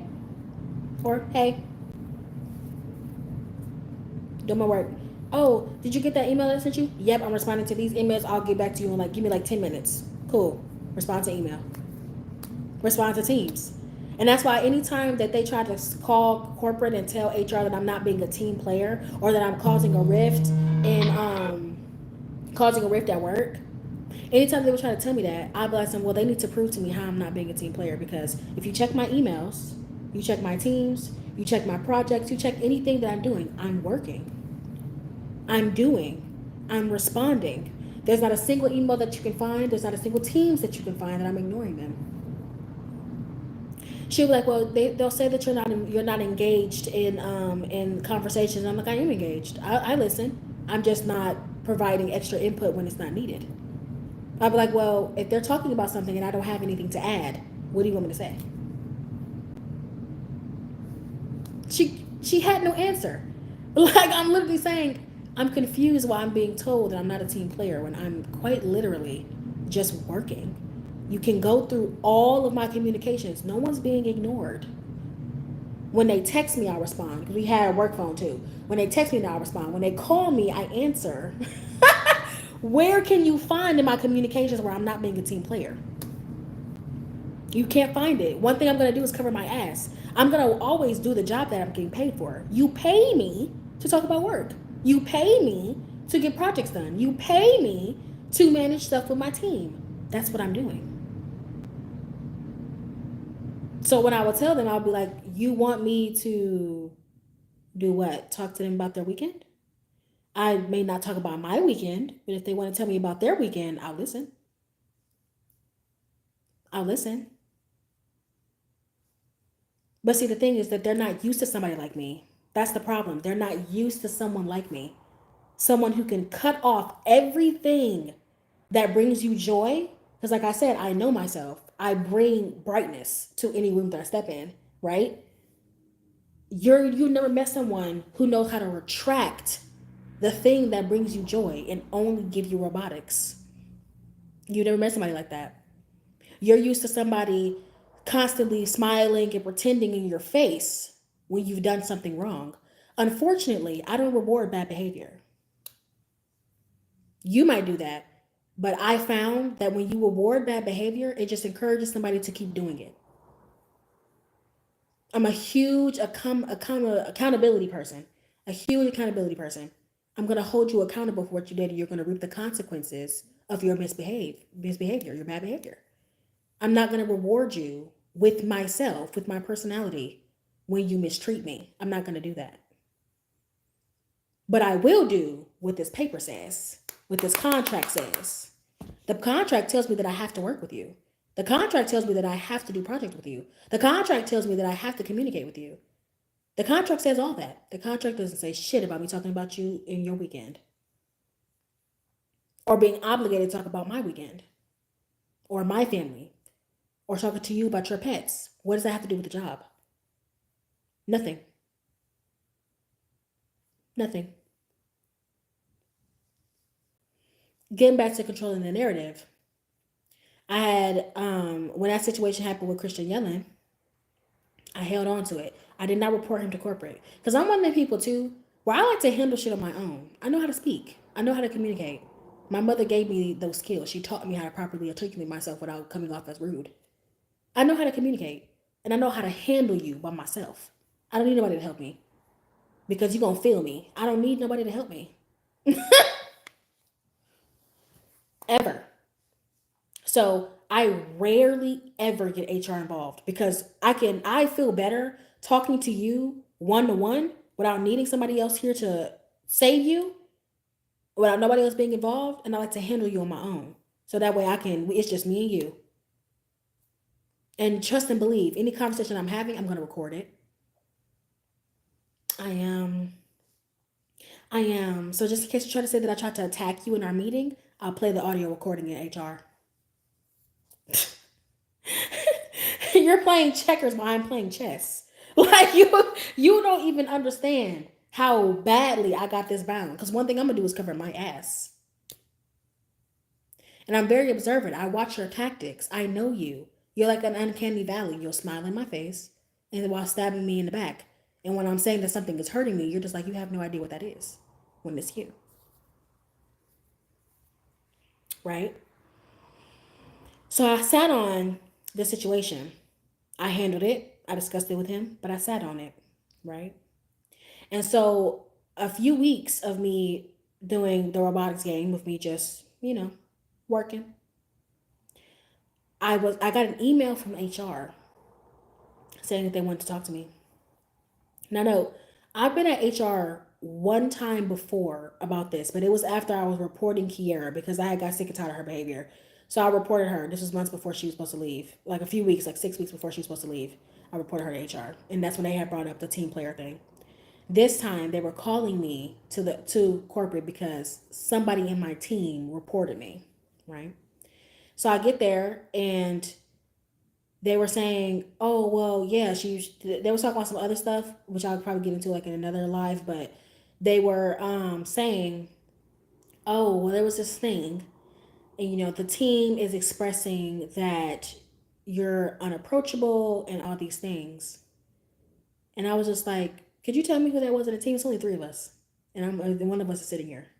So, and me and Ben are cool. I talk to Ben every day. I don't have any problems with Ben.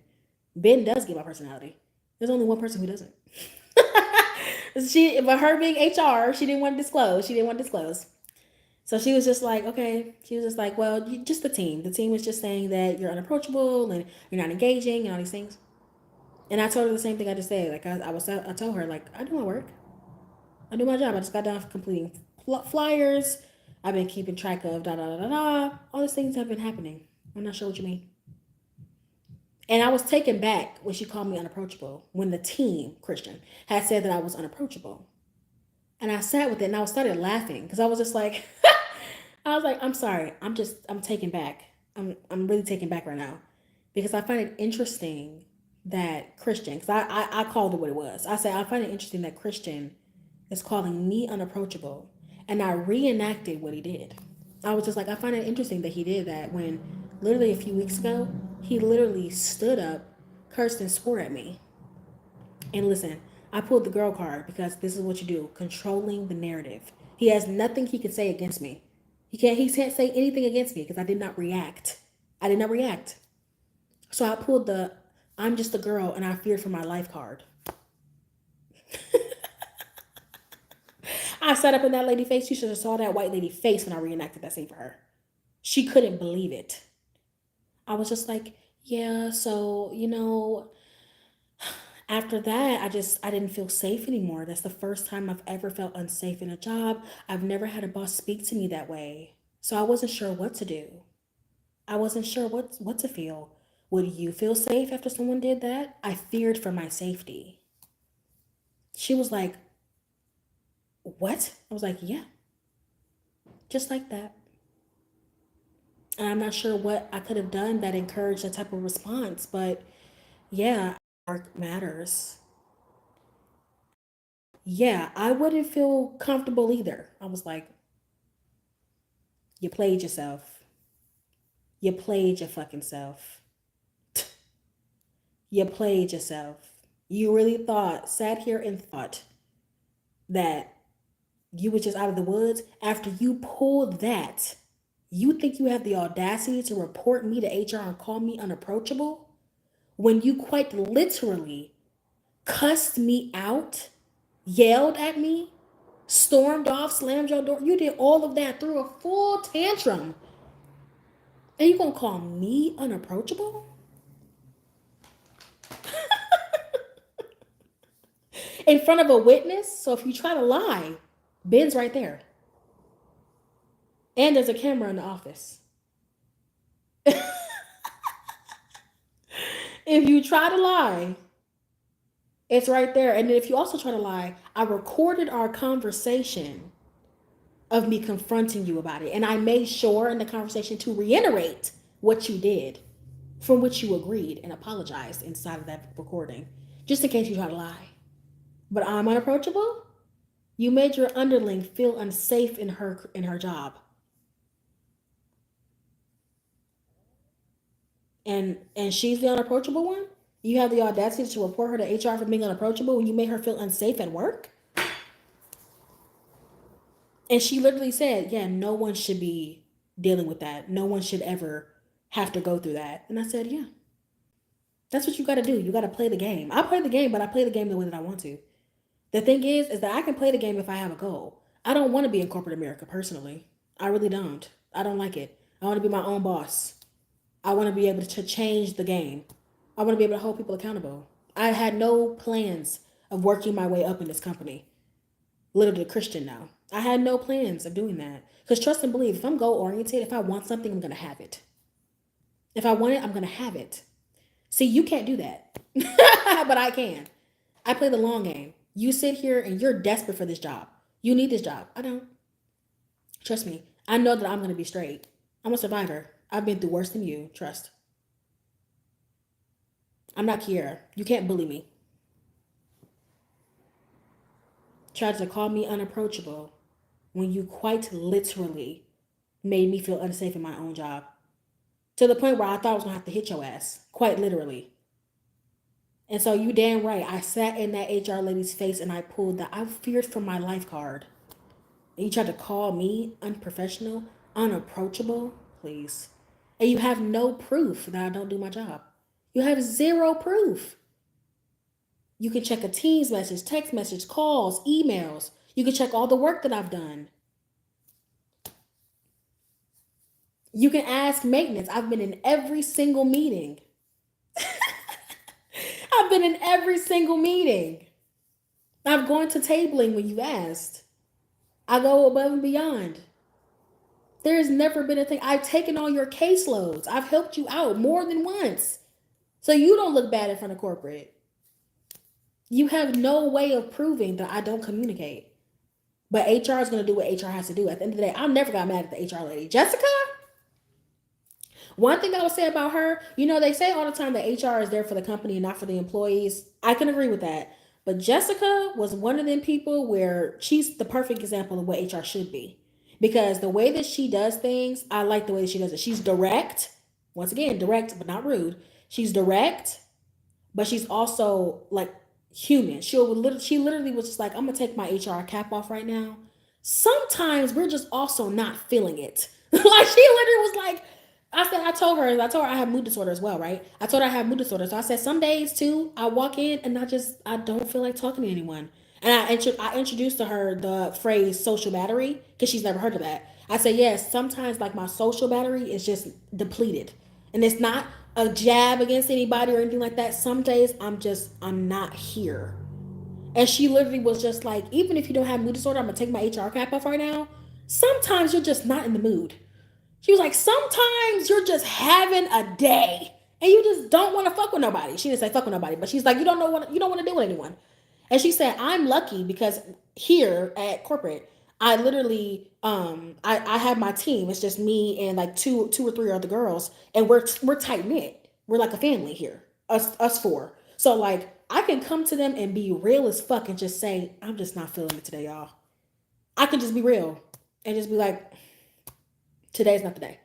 And they'll get that because we're our own little tight knit little group. So she was like, some days you're just not feeling it. And I understand that. And I told her, I said, I can get, a note from my therapist if that's what you need. And she was like, no. After I pulled the what he did card, yeah. And also, right, another reason why I was in there, which I'm gonna just get into it now, I may as well. Another reason why I was in there was because Christian tried to say, put this behind me. Christian tried to say that I wasn't doing my job. Now, no, in October, this past October, it was my birthday. That's when I was on vacation. I was on a birthday trip to Minnesota. Fun fucking state, by the way. Loved it there.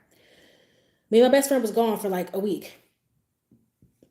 So during that time, that was like while I was on vacation, that's when the electrical thing went out, when the building and we energy shut everything down.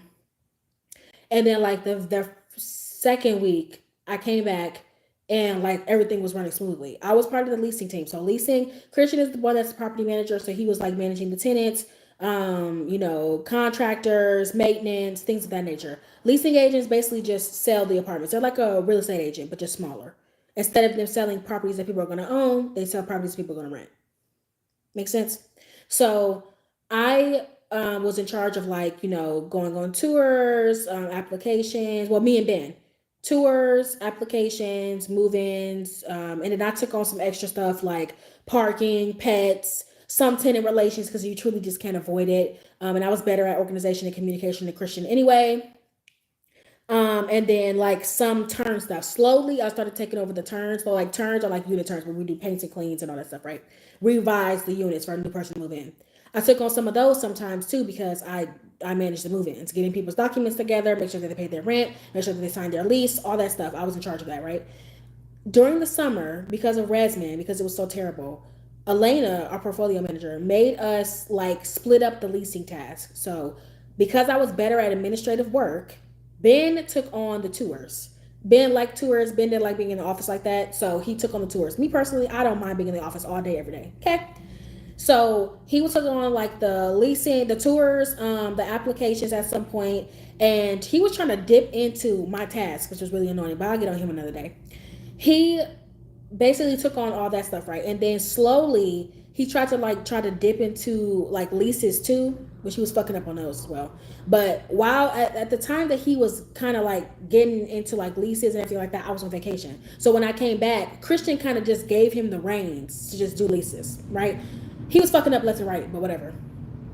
He Ben joined us in like, yeah, right after Kiara left, like in June when Christian took over. So Ben basically kind of like him and Christian, like I said, they was clicked up. So they kind of had like this little weird bromance going on. Whatever. And so I guess me going on vacation just further strengthened that or something. I don't know. So basically Ben is one of them people where he's like, how can I explain this? Like, he doesn't know how to slow down. He thinks that if he does something one time right, he can just go off and do it forever and he's good. And Christian was not properly training him anyway, so he was just breeding mistakes. Ben would not try to get proficient in something before he's moving into the next thing. So I'm just like, bro, tours, applications was already taking up a lot of time. So him doing that was taking a huge thing off my plate so I could manage the move-ins, parking, pets, all that shit differently, right? Basically, when I came back from vacation, Ben tried to take over the leases as well. So basically, he wasn't trying to let me, I guess you could say, help with anything because I was doing the leases. He couldn't approve applications. I could only approve and deny, or Christian can approve and deny. And so since I approved them, I would make them and send them too.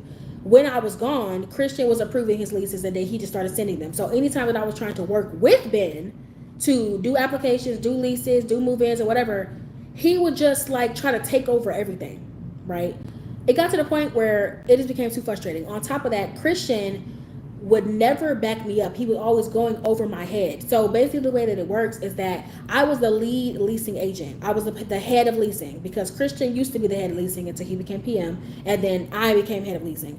Ben was treating me like I was the help. like I didn't know what the fuck I was doing. And then he would go over my head and go ask Christian. And Christian never had my back. The way that me and Christian worked when I first started there was that it was me and Christian and it was Kiara. Me and Christian would never ask Kiara for anything unless it was truly out of our hands. When it came down to leasing, it was me and Christian. We was busting them out. She would sometimes come by and help. She would approve some people who had certain weird things on their application. But for the most part, leasing was on me and Christian while she handled all the PM stuff, right? And we may have helped her a little bit with some PM stuff, but not most of it.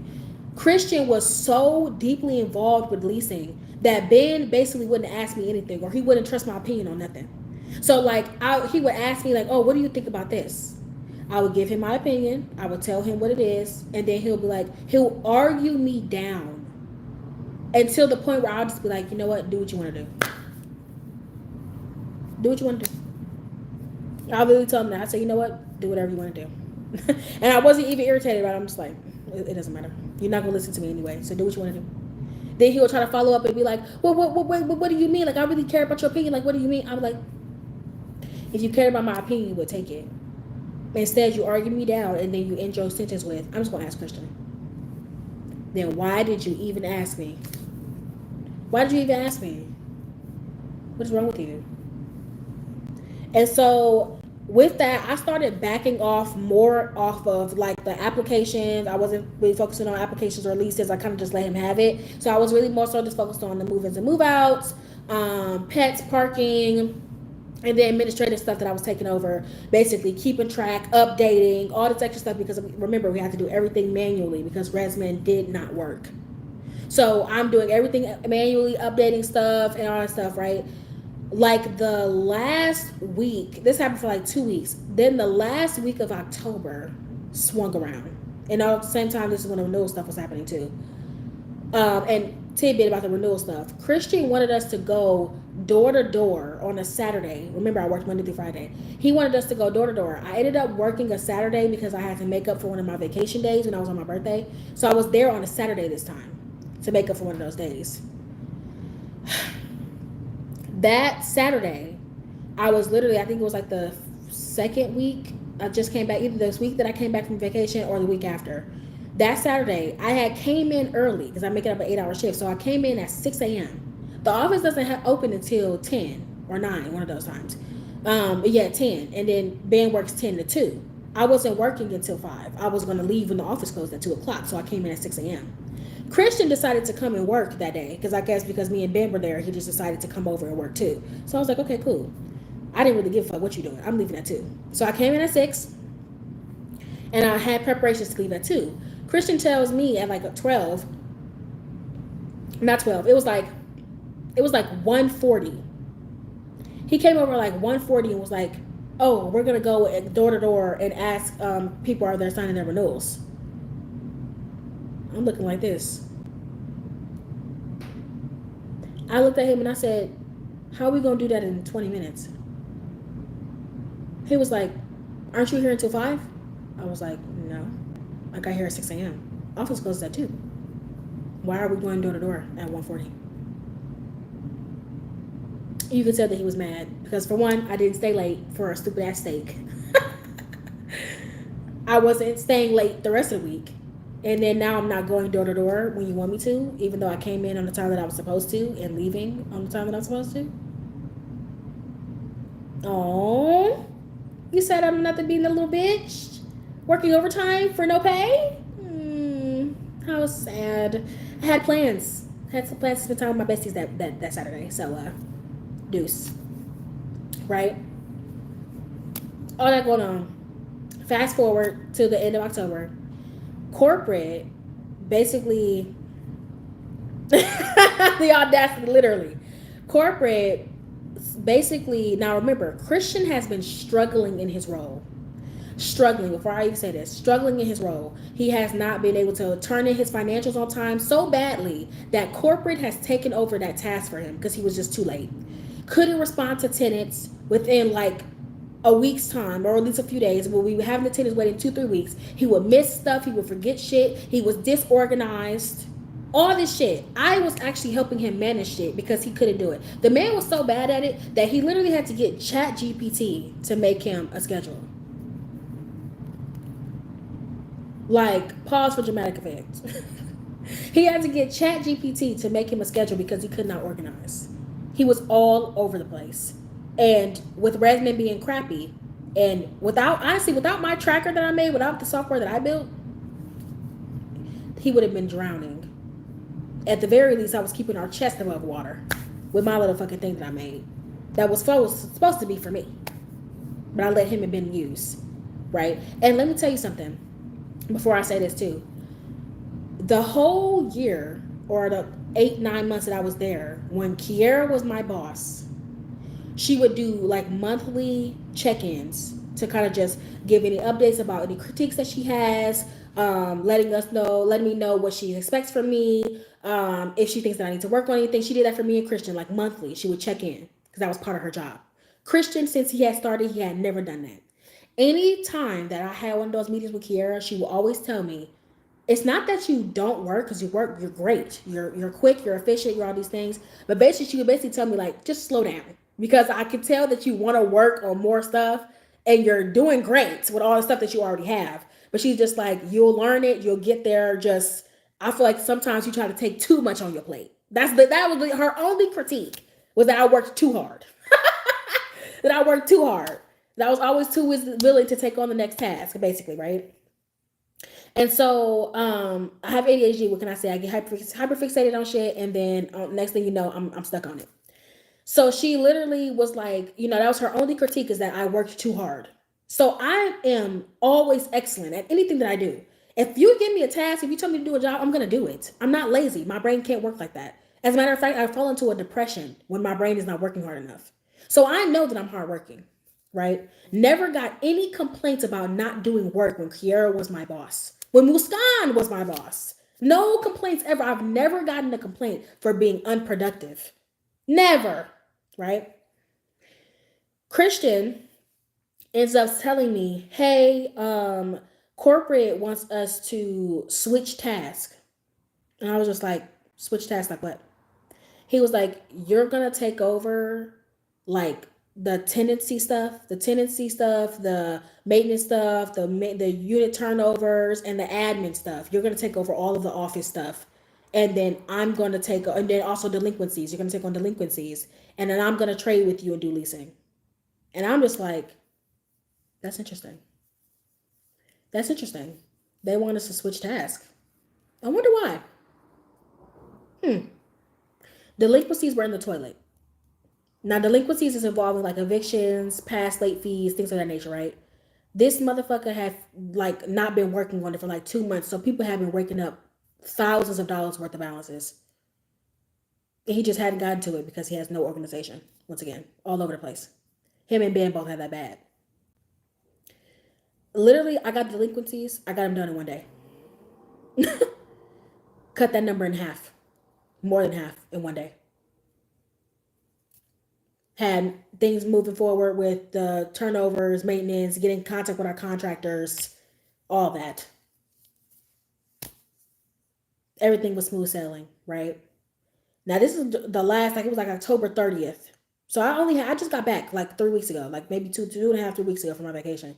So this only been 3 weeks. Like October 30th, 31st. I looked at the date. October 30th and 31st.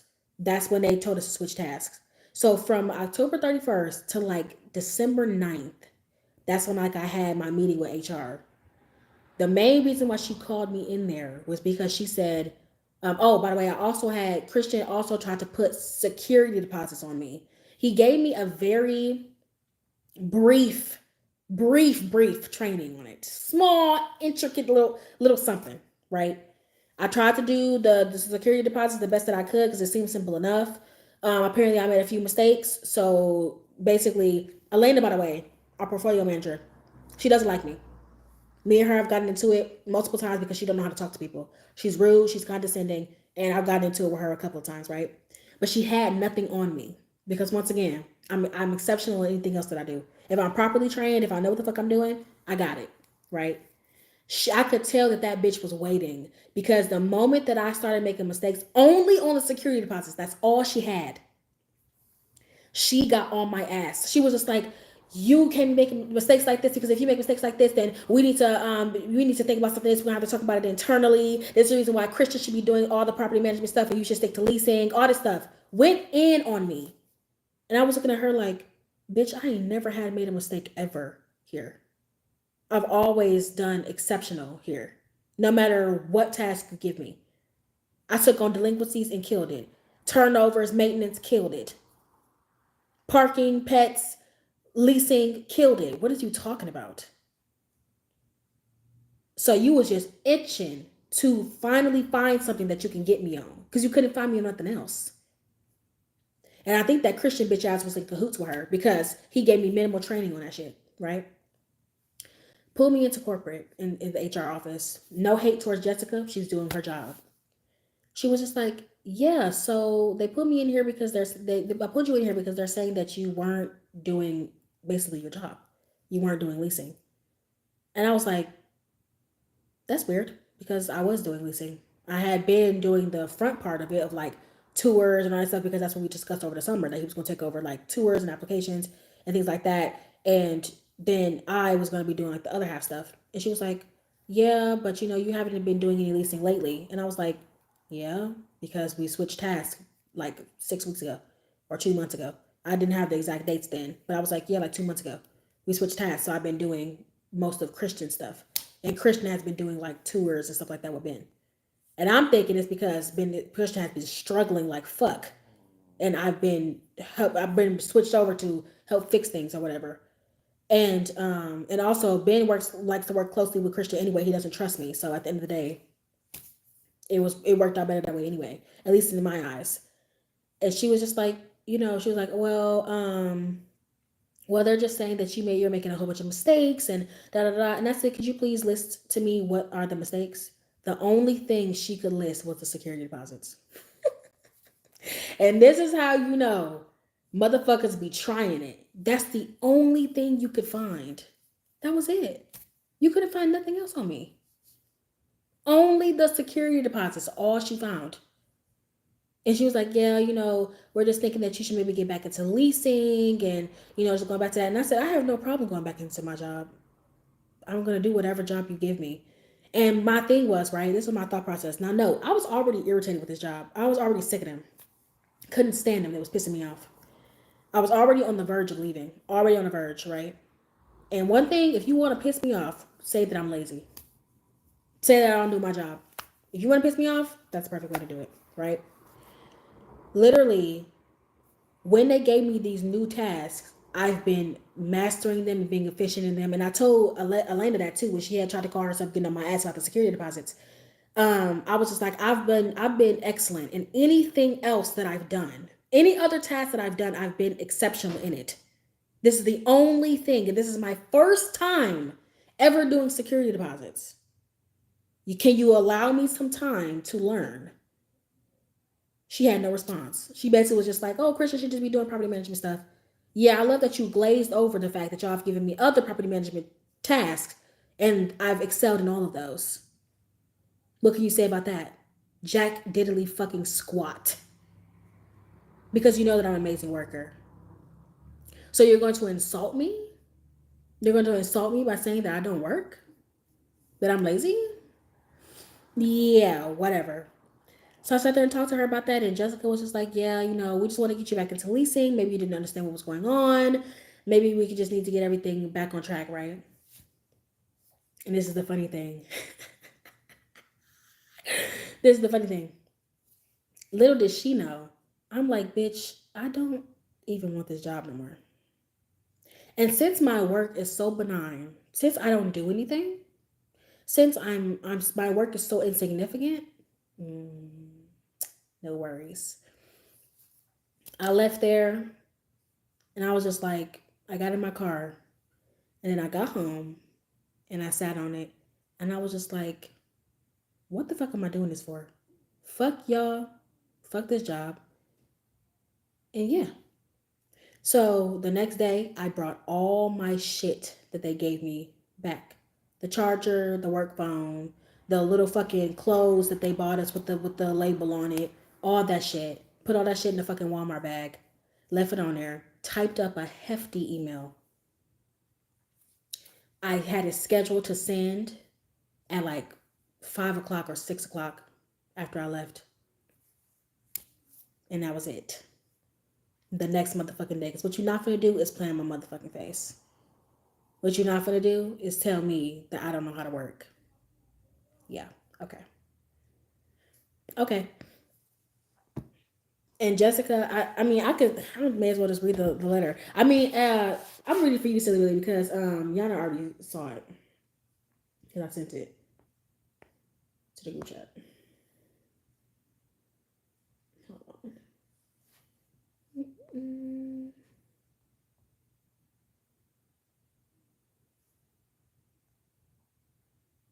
Let me see.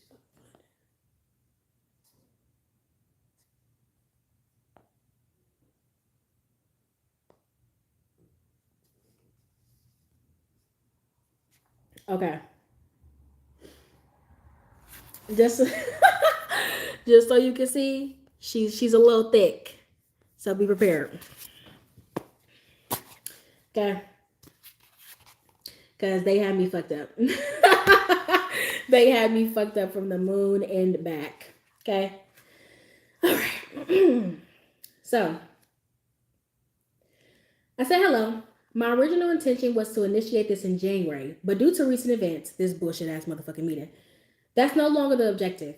In my entire career and all the different environments I've been a part of, this has been the most disappointing.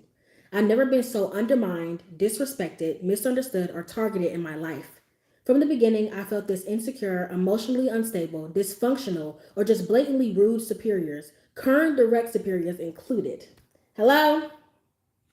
Over the past year, I have outperformed in any task ever provided to me without fail, in addition to taking on tasks that weren't directly aligned with my role, as I've always tried to be a team player, since you're trying to call me not a team player. So, to have my work ethic and productivity not only be questioned, but be seen as insignificant is insulting. In addition, I've heard this one too many times, and it's important to address it. Black women are not your serotonin boost in the workplace. They're allowed to be quiet some days and only focus on work. They're allowed to be introverted. They're allowed to have a straight face and not look cheerful to appease your feelings. If that makes you feel unsettled, then you need to have that conversation between you and you. So please, take this email as my official resignation. Yesterday, December 10th, was my last official working day. Since my work is so benign, I'm sure that the leasing efforts and tenant relations shall continue with no disruptions. I will not be subjecting myself to an exit review, so please see my feedback below. Christian, what did you say? Everybody got their own individual thing. Christian, you have a heavy and unsettling spirit. From the moment that I met you, you've had the almost wicked sense about you. I ignored it with the violent threats and the ill wishes you placed on Kiera while simultaneously smiling in her face. I ignored it with your minor aggressive outbursts as I understood that we all have our moments.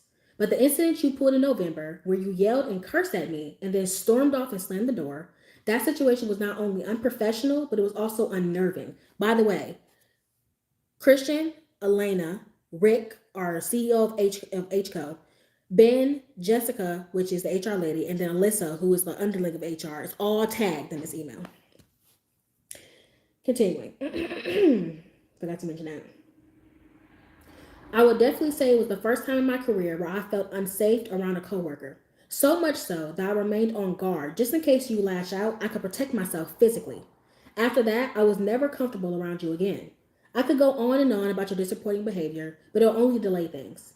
I just hope one day that you'll grow as a person, stop using drugs in and out of the office, and deal with the brokenness you have surrounding the death of your loved ones. He had a friend who got murdered, and he never got past his death. He deals with grief very badly, but he's emotionally unstable, so we know that. Continuing.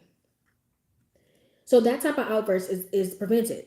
I wish you the best of luck of becoming less jaded in the future. Elena. As I wouldn't be able to fully understand your workload, a heavy plate does not excuse your dismissive and rude behavior, especially in communication. I hope one day you'll improve your communications with your team. Also, learn to appreciate your subordinates' hard work and not only focus on what they haven't done. So basically, Elena, she used to like, say for instance, me being a Christian would bust our fucking ass. She would just completely ignore all the hard work we just did and focus only on the bad. That's how she was.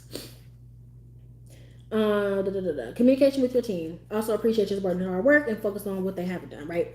Lastly, be more open to acknowledging mistakes, but only with the intent to teach in order to inspire growth. Remember, criticism that isn't constructive is like a paper plane. Yes, it'll go in the air, but without propellers, it won't stay. Meaning, you cannot expect people to soar if you do not give them the proper tools or at least put wind beneath their wings. Rick, you're one of the most charismatic people I've ever met. No, when I met Rick the first time, absolutely hilarious guy. Great first meeting. He was saying he literally said, I'm so fucking excited to see you. I'm so fucking excited you're here. Very charismatic, very fun guy. But continuing. You're one of the most charismatic people I've ever met, and it was a joy to work underneath you, for the most part. However, your optimism is appreciated, I implore you to consider the realities of your team's circumstances and not only look at the good that can come from it. Because he was bad at that. Like we will be struggling, and he would just be like, it's fine. We can do this. Sir? Honesty without tact is cruelty. Period. Once again, however your optimism is appreciated, I implore you to consider the reality of your team's circumstances and not only look at the good that can come from it.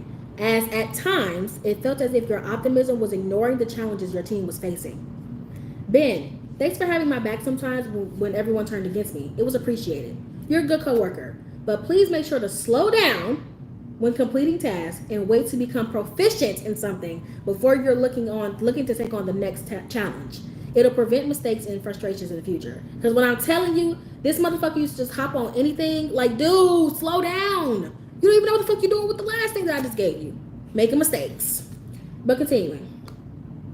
Jessica, super sweet, such a doll. She's the one who actually interviewed me for the job. Not Jessica, sorry, Alyssa did, but Jessica. Jessica, I want to thank you for understanding and respect and your respectful service. Now, she did send me an email after I sent this. She sent me an email saying that she completely understood my decision. She respected it. Let her know if I need anything. Once again, Jessica and me was kind of locked in. I ain't gonna hold you. I want to thank you for understanding and your respectable service. You're one of the only people in the corporate world that I felt truly resolve issues and hear everyone's side. Your feedback was direct but helpful. Your approach came from a personal space and it was appreciated. I want to make it clear that our last conversation was constructive, but also eye-opening for me. It helped me realize that my relationship with I and HCO was past due for termination. So, despite the potential solutions, I thought it best to just end it here, as it's beneficial for both parties. Alyssa, which was a doll, the girl who actually interviewed me. Super sweet, love her. Alyssa, thank you for being incredibly kind and helpful. Your approach was always welcoming. From the first interview with you, I always knew that working with you would be pleasant. I did not always have a need or have a solution that would solve my issue, but you were always willing to listen, and that means the most. You're a kind spirit, and I wish you nothing but the best. And then after that, I literally listed all the bullshit that they fucking gave me, and I returned that shit on my chair. And I said, finally, despite the several issues I face, I am grateful for the opportunity to work with you all, as there's always something to learn. Regardless of the circumstance or the nature of the situation, I'll grow and take this with my next better opportunity. Merry Christmas and Happy New Year. So yeah, I could have said so much more in that email. I could have said so much, especially about Christian's bitch ass. But I was just like, it's not even worth it. Not even worth it. I did throw that tidbit in there about the drugs. Thank you. Appreciate it. I did throw this part in there about the drugs. I was a little petty about that, but I don't care. It's just, yeah. So I just, because, they try to tell you, oh, do an exit review. Talk to us about where we can improve. There you go. There's your fucking exit review. I don't want to ever look at any of your faces ever the fuck again.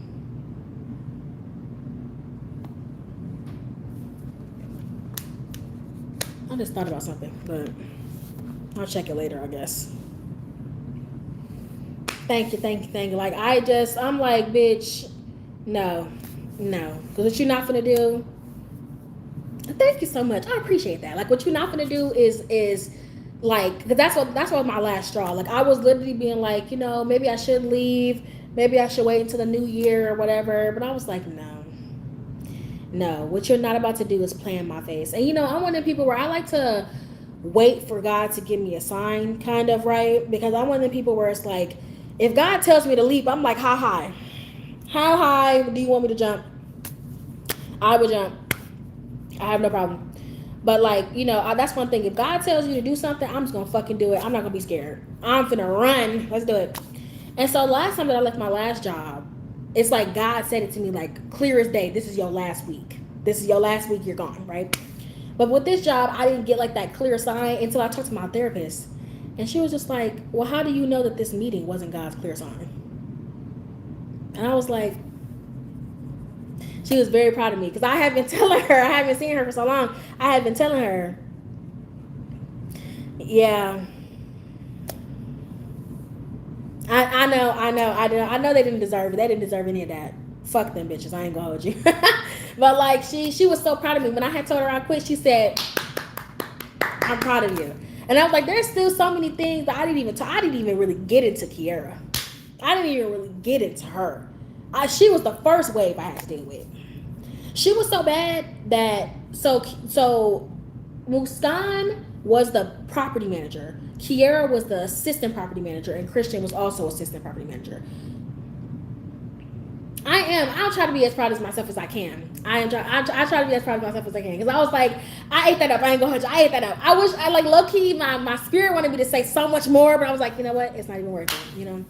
So yeah, I'm proud of me for walking away. Like, I just, like, you know what? I'm just gonna take this little beat and figure out something later on because I don't need this shit.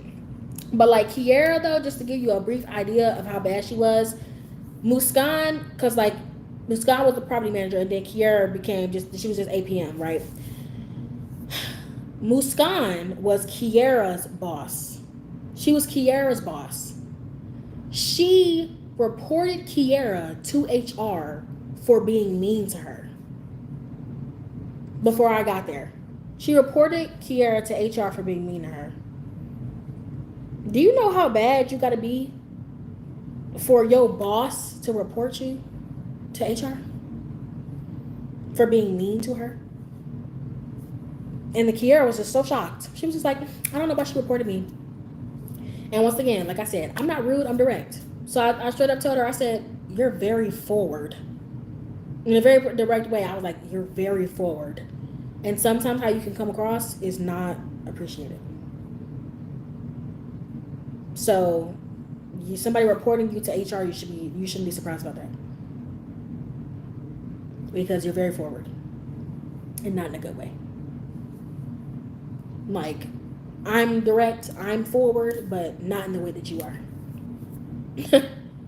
You just kind of say what you want in whatever tone you want, and however the chips fall, that's how they fall. So it's like, I'm gonna have to get into Kiara probably next one, and then I'm gonna probably finish up the Listiana, because I didn't even go through the rest of the stuff that Christian went through. Ooh, I just started. Hold on.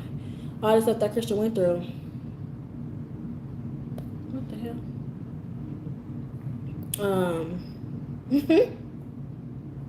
All that shit, because he was a mess. Like,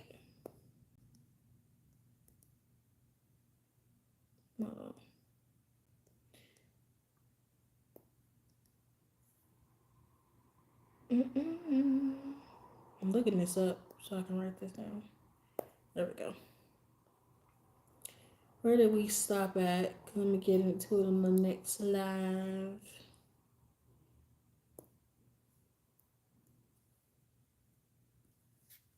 Irritate me. But yeah, like, yeah, that's where we stopped talking.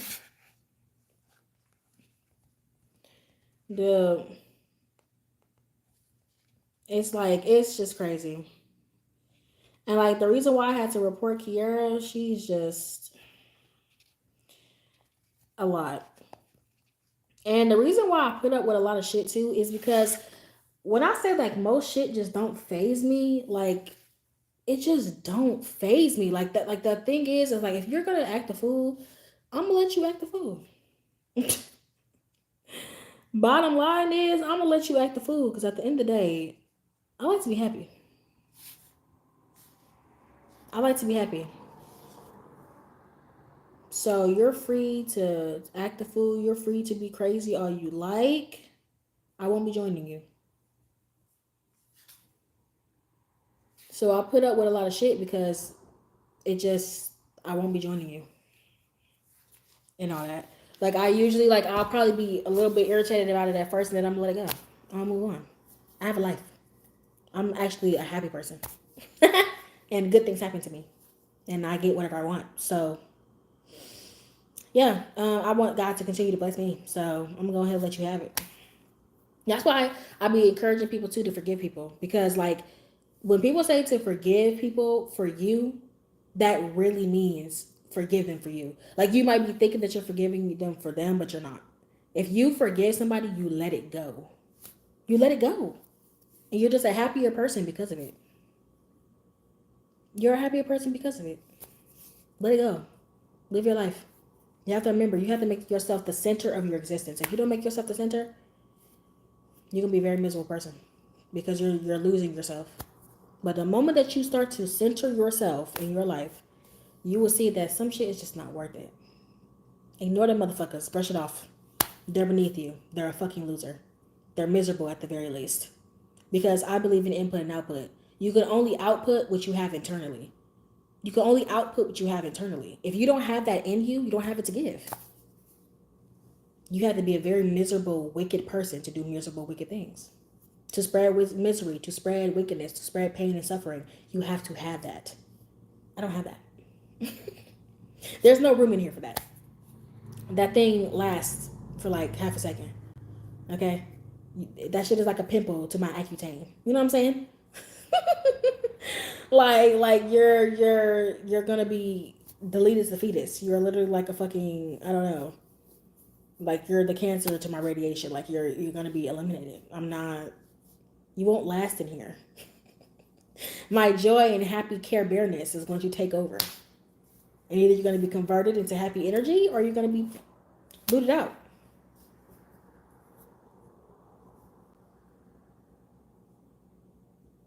Exactly. You have to let it go. It's got to go away. You can't hold on to that, because if you do, you're not going to be yourself anymore. Like, then that's what you understand about holding around judgments and grudges and shit like that. You will see how angry of a person you are. Truly. When you hang on to that shit, and I'm not just saying it because everybody deserves to be forgiven. It's not about them. It's about you. You have to be willing to let that shit go, or you're gonna be carrying it around. And I'm sorry, I already got back problems. Okay, I'm carrying a dump truck right here. I don't have enough time to be carrying all that weight. I'm a chunkamunka. Okay, I don't got time. I don't have time to be carrying on any extra weight. Okay, I need all the chunky monkey meat that I got on me already because I eat too much. Okay, I don't need no extra weight, especially no weight that I can't do nothing with. At least if I'm chunky monkey, I'm cute. Bitch, I'm not gonna be looking like fucking Quasimodo, Hunchback of Notre Dame, holding up all that shit. I just can't. It's not for me. I like to be light as a feather.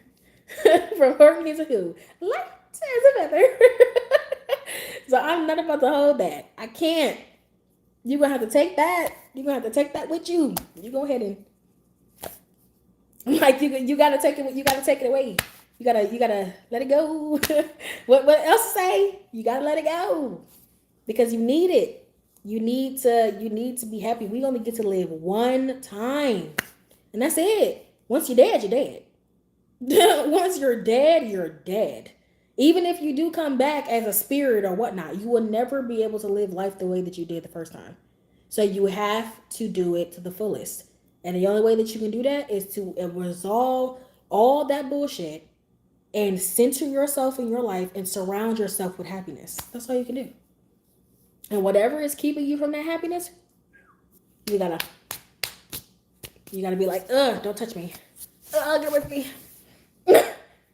Okay? If you're having a hard time, go to Chili's, get the triple dipper. Get the triple dipper. It's like, because even if you can't always be happy, you should always have joy. If you can't always be happy, because this is life, we're going to get unhappy sometimes, but at least you have joy. What joy is eternal happiness that cannot be tarnished. No matter what's going on in your life, you can always come back to that. You might stray, but you can always come back to it. And that joy should be right next to you, holding you like this, while you're in the center of your life. That's what you need. We all need that. But you can't do it if you have toxicity around your life and when you let people infiltrate your life. You can't. My old manager at Educators, my old manager, Mother T, love her to death, Miss Tanya. She used to tell us to take all that rage that the customers used to do, to take all that nastiness, take all that attitude, take all that shit that they're doing, and push it back through the slot. Because we have bulletproof glass. Back, push it back through the slot. Push it. Push it through. Don't bring that with you. Go ahead, you have that. You know what? Tap your hand. You got that. That's for you. You're not giving that to me. Because you got to live your life. You want to be miserable? It's rough. I don't want to be you. That look like it hurt. No. Personally, I don't like being in pain. So, I'm going to let you have that. But yeah. Oh, baby, what's up with this? Oh, why didn't y'all tell me that it was 1 in the a.m.? Y'all just over here chilling with me. I'm holding y'all up for y'all getting y'all night rest for work.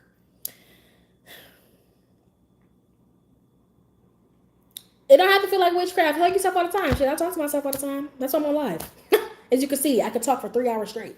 I'm like certified yapper over here. That's the reason why I can only be on YouTube, because TikTok won't get me. They don't get me over there. But yeah, it has been a time. I appreciate you all, my love. Silly Billy, Yana, everybody who's on. If you was on and stayed with me through all my chaos, I appreciate you.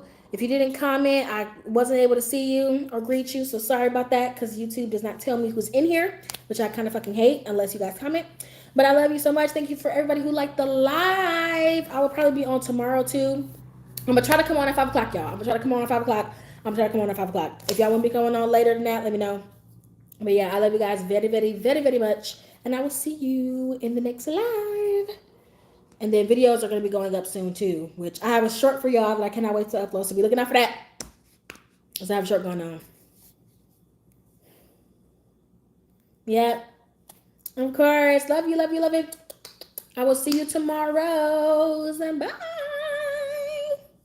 There we go.